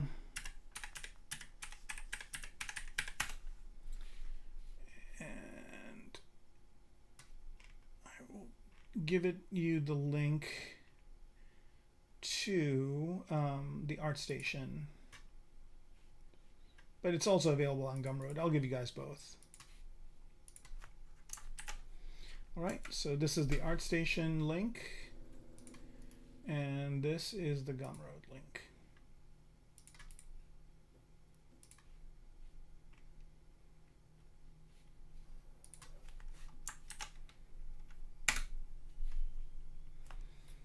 Okay, and it's not inexpensive, unfortunately, but if you really think about all that it's doing, it's kind of worth it. Okay, so did it add it? It did. All right, awesome. So the problem that I had has gone away, and I can start using these materials for all the different parts. Now, one of the things that you'll notice here is that my model, go over here, is kind of this weird dark color. That's because it's using the material, but if you want to kind of get back to some sort of place where you can actually see your objects and see the rest of the model in gray, you can just pick matcap gray there just for a minute. Okay, so now let's look at some other parts here. Let's go ahead and go with the helmet here, solo that out. Okay, so this is UV'd and it's got everything I need. So let's go ahead and add this material, get, continue. So now that I've kind of done the work to configure the shader, now I can just go ahead and start just using the materials that I made. And it will be cool, like if, you know, on ArtStation, just like they do with Substance Painter, if somebody starts making these things and selling them. I mean, I don't mind sharing the ones that I made, but, you know, I'm not 100% sure of what I'm doing. I'm just kind of... what do you think of it, of this plugin?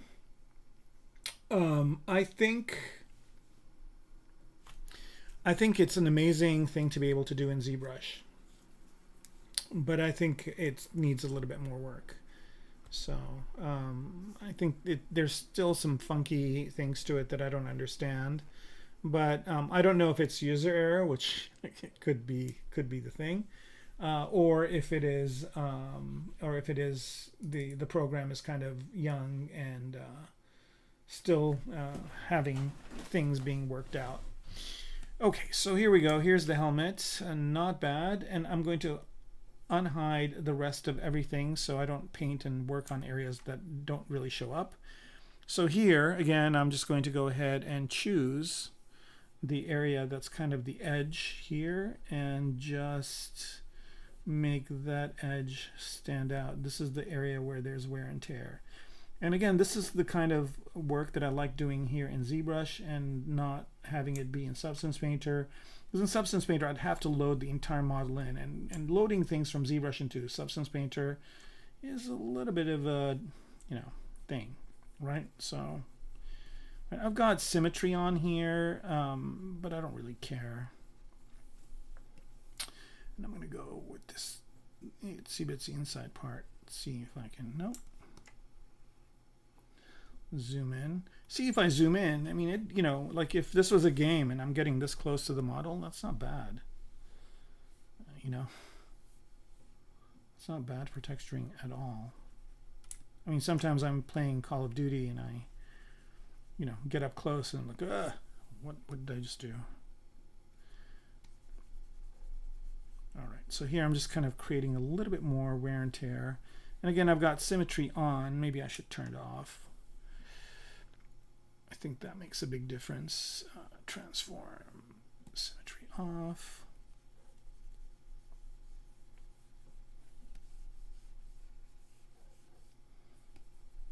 And here I'm just adding weathering where I want it to be and not everywhere. Right, so.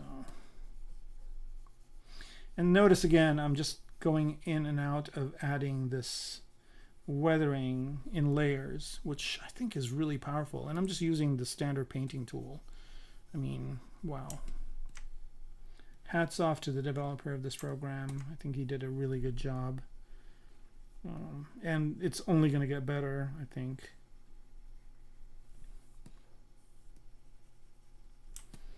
Probably wanted this helmet to be a little bit darker, but I think this will be fine.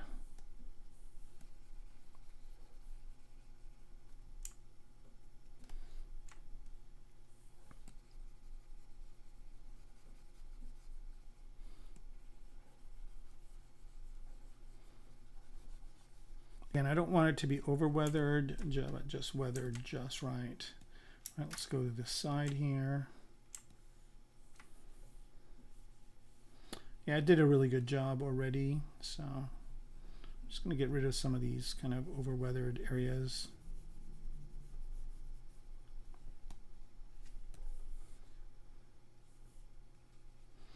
And this the plugin does export maps, so that's really nice.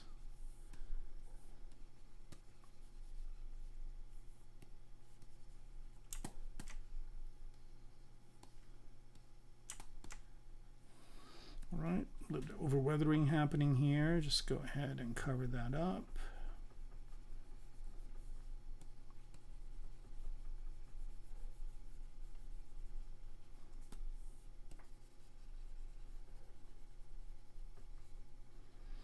It'll really be interesting. I mean, you know, I can't use a quad shader in Redshift, so that's not gonna, I'm not gonna render this in Redshift. I probably will have to export everything and maybe do it in Keyshot, or maybe I'll do it in Cinema and Redshift. I don't know, but for now,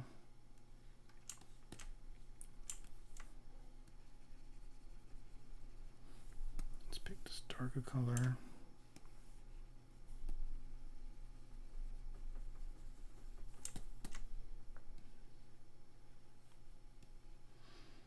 Okay, well, that's good enough. Now let's do this top part.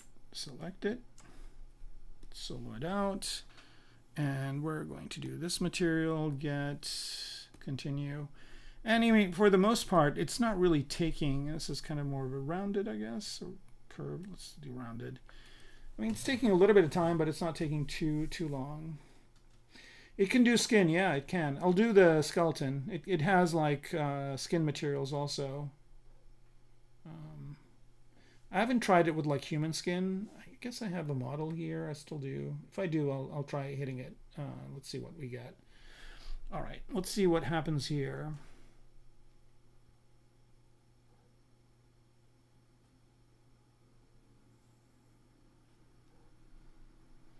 It's funny. I can. It's using the GPU, I think, because I definitely hear, or you know, really taxing the CPU because I hear my fans go off, especially at this point.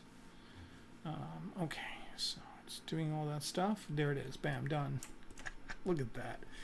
Oh, I have a problem with the UVs on this because it's creating this weird pattern. I mean, it kind of looks cool, but I think something happened to the UVs on this. Not a problem. Let's try and fix it. So let's see what's going on here. First of all, what subdivision level is this? 4. Let's drop it down here and morph UV. Morph UV. Oh yeah, something happened to the UVs of this guy. Not a problem. It's got polygroups, so we'll just re-UV it. Z plugin, UV master. That's weird. Unwrap. Okay, done. And let's bump up the subdivision levels back up.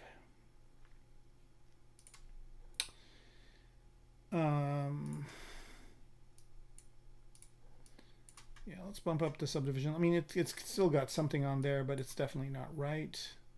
I'm going to abort the autosave for now, and let's bring this all the way up. Okay, so it's got this weird kind of thing that it did, which actually kind of looks cool, but I don't know if that's what I want to keep, so I'm just going to go and redo it. We'll just replace what was there, rounded. Yeah, whatever it did, it kind of looks neat. It looks like some sort of camo pattern, but that's not what I'm going for.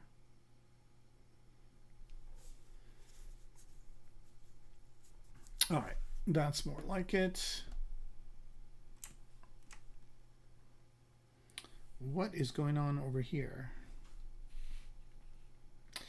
All right, so let me unwrap this to see what the... Let me go down to lower subdivision levels just for kicks. Morph UV. I mean, the UVs seem okay. What's that weird kind of thing that it did? All right, so not a problem. I think what I'm going to do here is maybe not use the cylindrical mapping, but use a different one. All right, so let's do this one more time. Get, continue, replace, curved. Let's do curved, see if it's going to be any better. I mean, I could always paint over it, but why not have it do it automatically?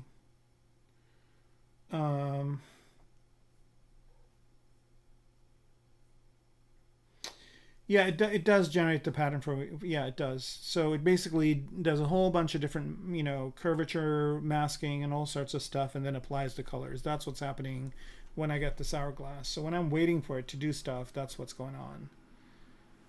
Hopefully I didn't undo it. No, I didn't undo it. I didn't undo the. So then it kind of looks at the whole thing. Okay, so it gave me something a little bit better this time. It doesn't have those funky things that it did before. It's a little bit of an overreach, but I can, again, just go in and paint out some of this wear and tear. I mean, it definitely does have wear and tear, but not this much.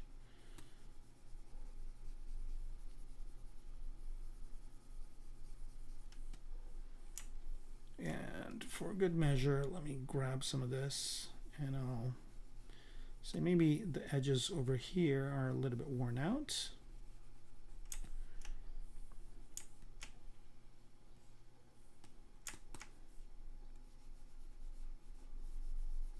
Just to match the wearing out of the other side, because maybe this thing comes off and then gets put on again to kind of mess with the brain that's inside.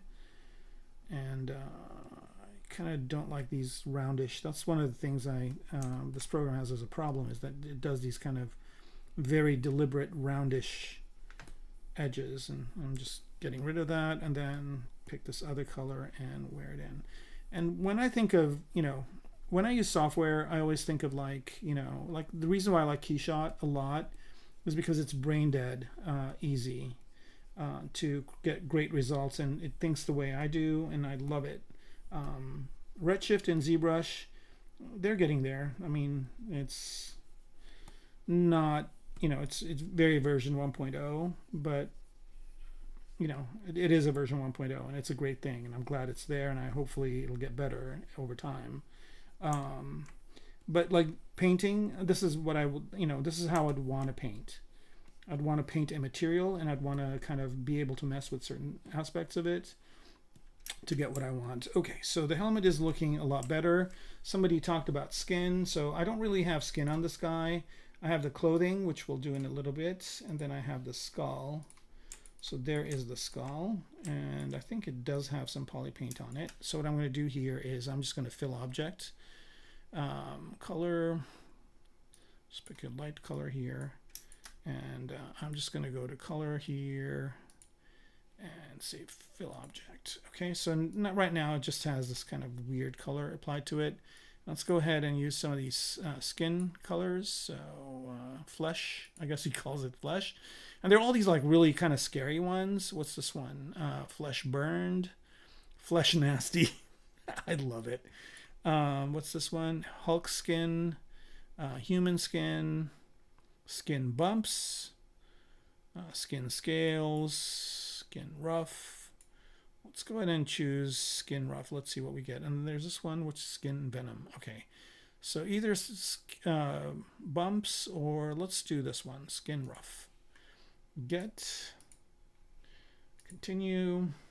I've got UVs on this thing, so it's going to be good. And let's say rounded. Yeah, it basically generates the pattern for me with the materials. It looks at the geometry and figures out, you know, how to apply it based on different maps that it creates. Oh wow, look at this. That's weird. I mean, it's not done yet, but kind of created this weird skin pattern on it. I wonder what this is going to look like. I don't think it looks much like bone, so we probably will have to replace this.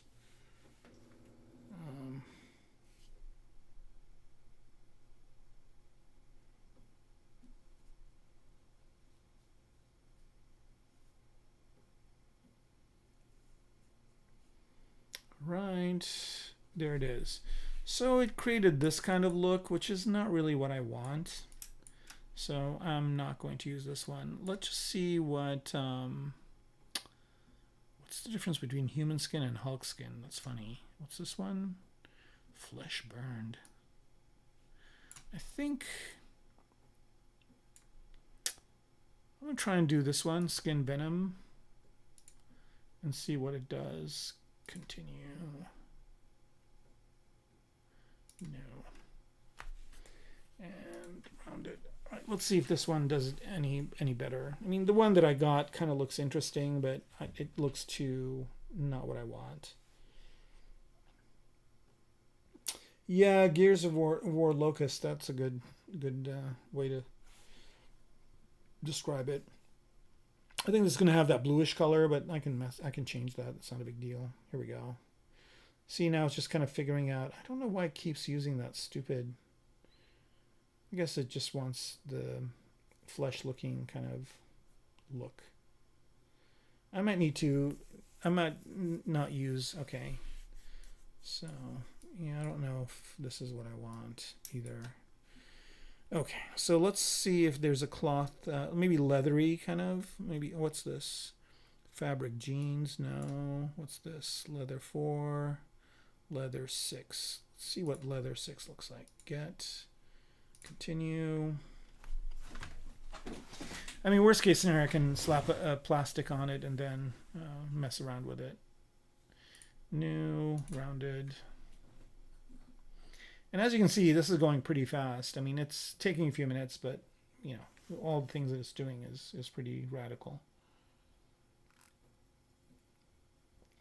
Oh my gosh, we're almost out of time. I can go a little bit longer. It's fine.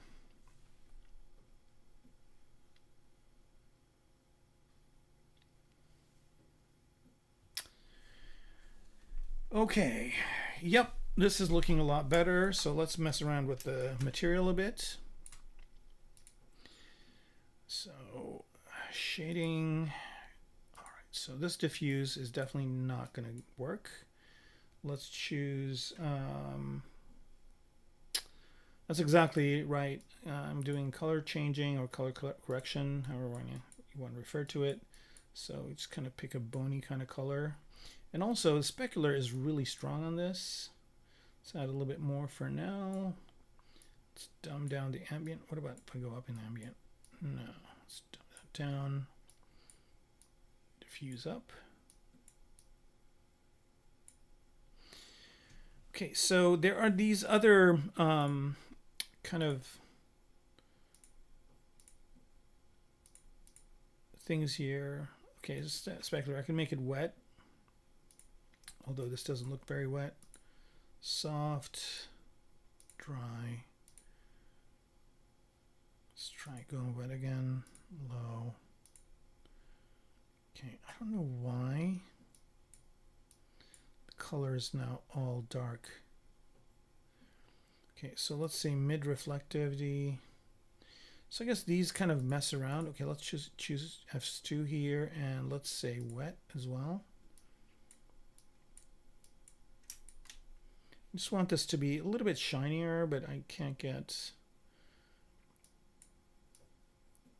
Yeah, I kind of need to know what all these do. Anisotropic, diffuse. All right, so let's pick a different color for this. Didn't really make that big of a difference. Or this one. Also didn't make that big of a difference. All right, so this has some sort of a texture. I'm going to turn that off. What about this color? Nothing. This color. Oh, here we go. Here we go. Here we go. This is what we want right here. Okay, so something like this. And what if I make this wet? That make it shinier? I think this is good enough. I think I like this a lot. I don't even know if I want to mess around with it. Maybe a little bit. Let's see what this blue is. Okay, and then what about adding some Fresnel to this? Oh yeah, here we go. Not as shiny as that, but a little bit of a shine. All right. And let's see what that looks like. Let's hide the mask. Oh my God. Yeah, not bad. Just for a few minutes of work. It does the ambient occlusion, paints the inside part. I think that is pretty rad right there. And it's funny because I chose a lighter color material, so I can kind of see the things that I've painted so far, and it's looking pretty good. All right, I think this is where I'm going to stop. Let's go ahead and drop a quick save here. And yeah, so I mean, you know, once I understand a little bit more about what these different shaders are, maybe there is no logic to it. Maybe he just kind of puts whatever wherever, and I have to figure it out. But yeah, I think, you know, being able to do this, you know, is pretty powerful right out of ZBrush. I think, you know, I mean, there are times where things happen where it completely changes the way I work, and I think this is one of them. I think this could only get better, yeah, while the rest of the world is getting excited about AI and, you know, being able to generate stupid things with stupid prompts and thinking, oh yeah, this is what it can do now, maybe it'll do much better later, which it could deliver on and most probably won't deliver on. But here I'm able to do this kind of stuff, and it's pretty impressive. Okay, all right, so with that, I will wait a few minutes for any last minute questions that you might have, and next time we'll kind of continue this process. I might do a few things while we are, if I get time. I mean, again, it's one of these things where if I have time, I will work on this, but a lot of times I'm working on other projects or other things, and I don't really have the time to get around to it. But if I don't, that's fine. I have no reason to end this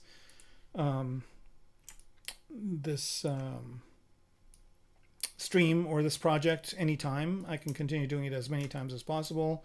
Right now it's been about 19 episodes, 2 hours each. So, you know, a character like this takes about a week to do, 8 hours a day, maybe even longer for a game or something like that. So I'm actually doing okay with time. Okay, so you have the workflow for concepts where you don't need to super. Exactly. Yeah, you're welcome. Thank you for being on live. Like I said, you know, it's always good to have people live on. I know you can watch these things after the fact, but if you're watching them live, I think it makes a huge difference because you can ask questions, and it also makes my work a lot more interesting because I get to communicate with you all and kind of understand what your concerns are and what you have. Okay, so I've got somebody asking me, what do you have for new 3D artists just starting out? You know, I think I have a lot of advice.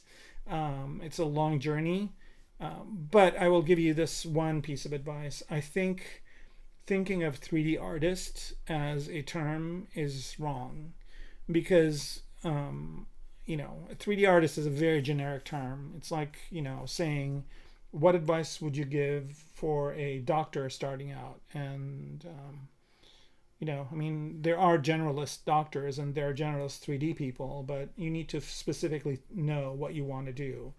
And the earlier you figure it out, Vitor, I don't know how to say your first name, but the sooner you figure out exactly what you like doing in 3D, the better you are, because there's so many tools and so many things to do as a 3D artist. Generalist is somebody who does a little bit of everything, but, you know, not really a lot.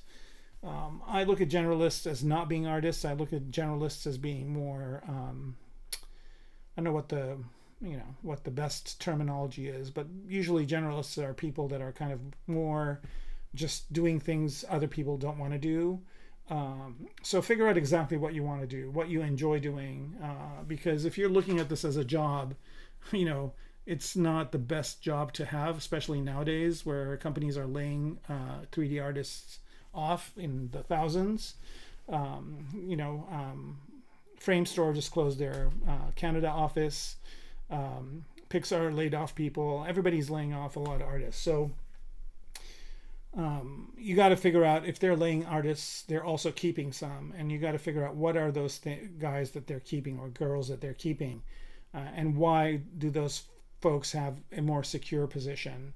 So are the generalists the people that they're keeping? Are the specialists the people that they're keeping? So choosing exactly what you want to do in 3D is very critical.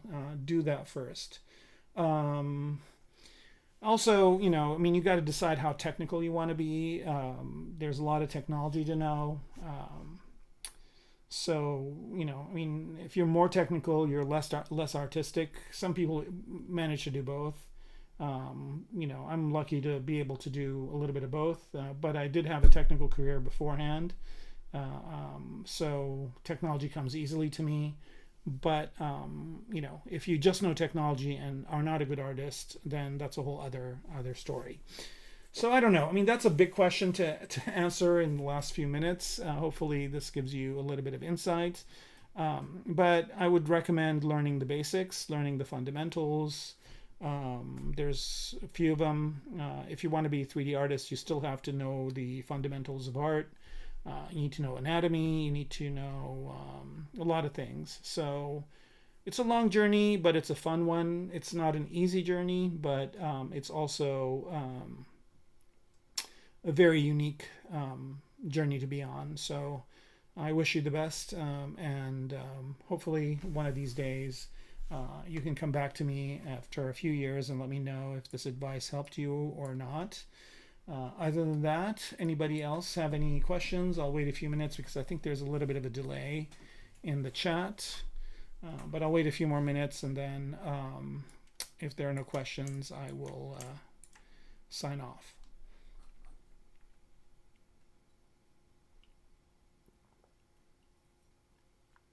All right, I'm going to drop a quick save while we're waiting. All right, it seems like there are not too many. Okay, here we go.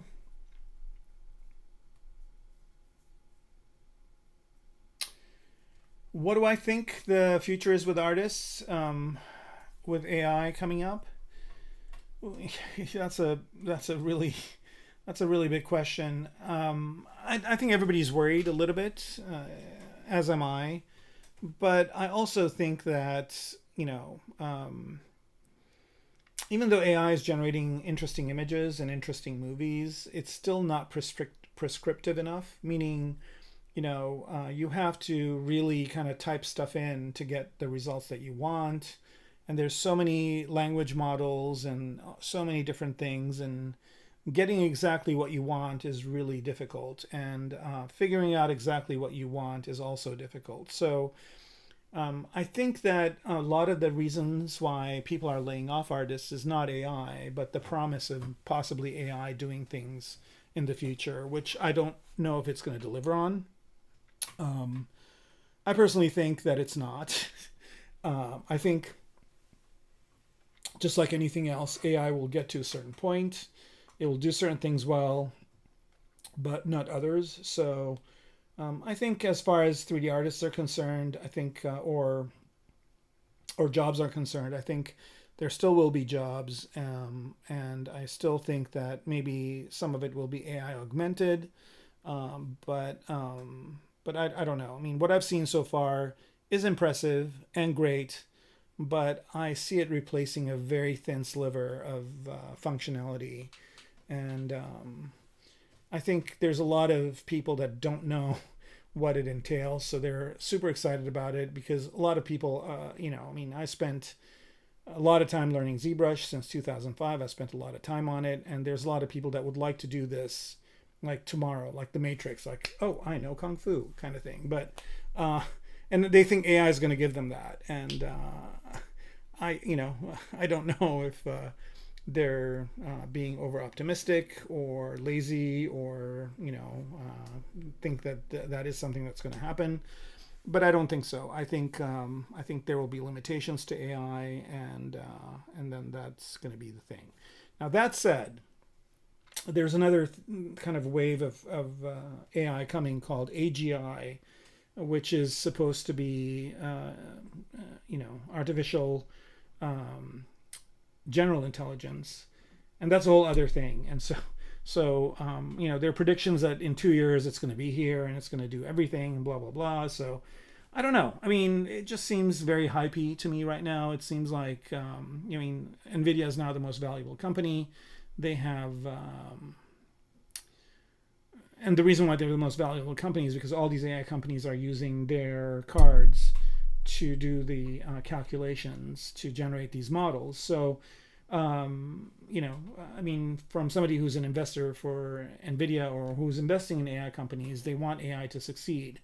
But people invested in crypto, people invested in VR, people invested in a lot of technologies that got to a certain point and then could not go further. So I don't know. It's going to be interesting. I'm optimistic that AI is a good thing and it's going to help us. But I'm also realistic in knowing that people are thinking it's going to do a lot more than it is. So we'll see. But again, it's one of those things where, it's one of those things where you never know. It's always good to kind of keep, looking at what's going on. In the meantime, I know that I can do this. Interestingly enough, and I should mention this. Interestingly enough, this model that I'm making is coming from images that I generated in AI. So, or not I generated, but images that I found in AI. So if I look at this is the AI kind of image that I used to, as an inspiration. But I also used this as an inspiration. I also used this as an inspiration. And arguably you can say, well, this is kind of really cool, but once you start looking more into it, like all these things inside, like what the heck are they, right? It's AI kind of photo bashing things together to make something cool, looking cool. And if you look at it like from here, you'd be like, okay, that's great. But if you start looking deeper into it, it's like all just really messed up. So do I use AI to get inspiration? Absolutely. But I've got a 3D model here that I can put in games. Now, AI didn't generate this. I did. I generated it in ZBrush. So, unless AI can do this, which, the 3D stuff that AI can do so far that I've looked at are laughable at most. It's basically doing photo bashing, photogrammetry, which, is producing some really funky results. But, who knows? I mean, there could be some use for it somewhere, but for now I think we're really, really early on in the process, and I think companies that are laying off people thinking that this is going to replace them are, I think, being a little bit I think they're being a little bit kind of putting the horse before the carriage, or the carriage before the horse, so to speak. But I will say this too, is that the risk that we run is that if enough people are put out of business, if enough jobs are lost because of this, and there are no new people going into it because of that as well, then when the companies realize that they've made a mistake and they want to hire people back, it's going to take a long time for new students and new people to kind of get to the level of understanding and ability to be able to produce things as needed. So there might be a time where they want to do certain things, but they just cannot find enough artists. So the artists that are still doing it, I think will do well over time. So I don't know. I think everybody's giving this 2 years, this AI thing 2 years. If it doesn't deliver in 2 years, I think we're going to be where I said we were. All right, so one more thing here.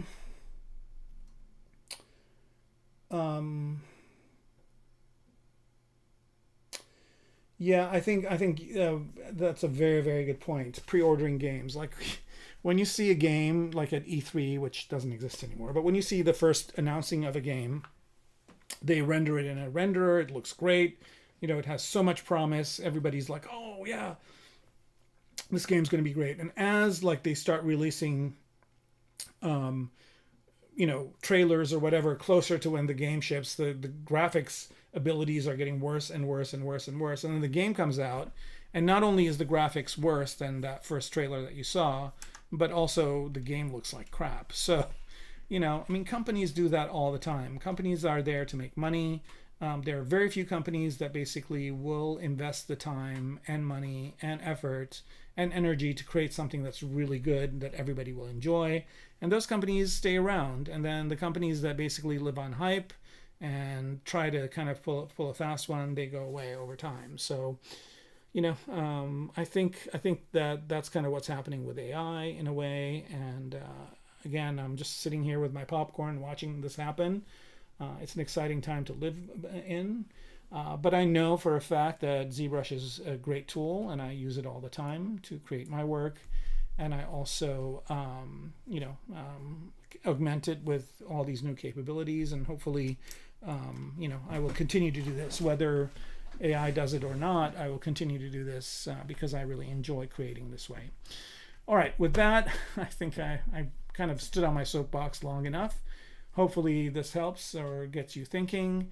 Again, these are my opinions and not the opinions of the company, Maxon, or anybody else. These are just my personal opinions, and this is how I feel. So hopefully you can kind of listen to this and formulate your own opinion and figure your own strategy. All right, so with that, I will wish you all a good evening or a good day or whatever time it is where you are. And also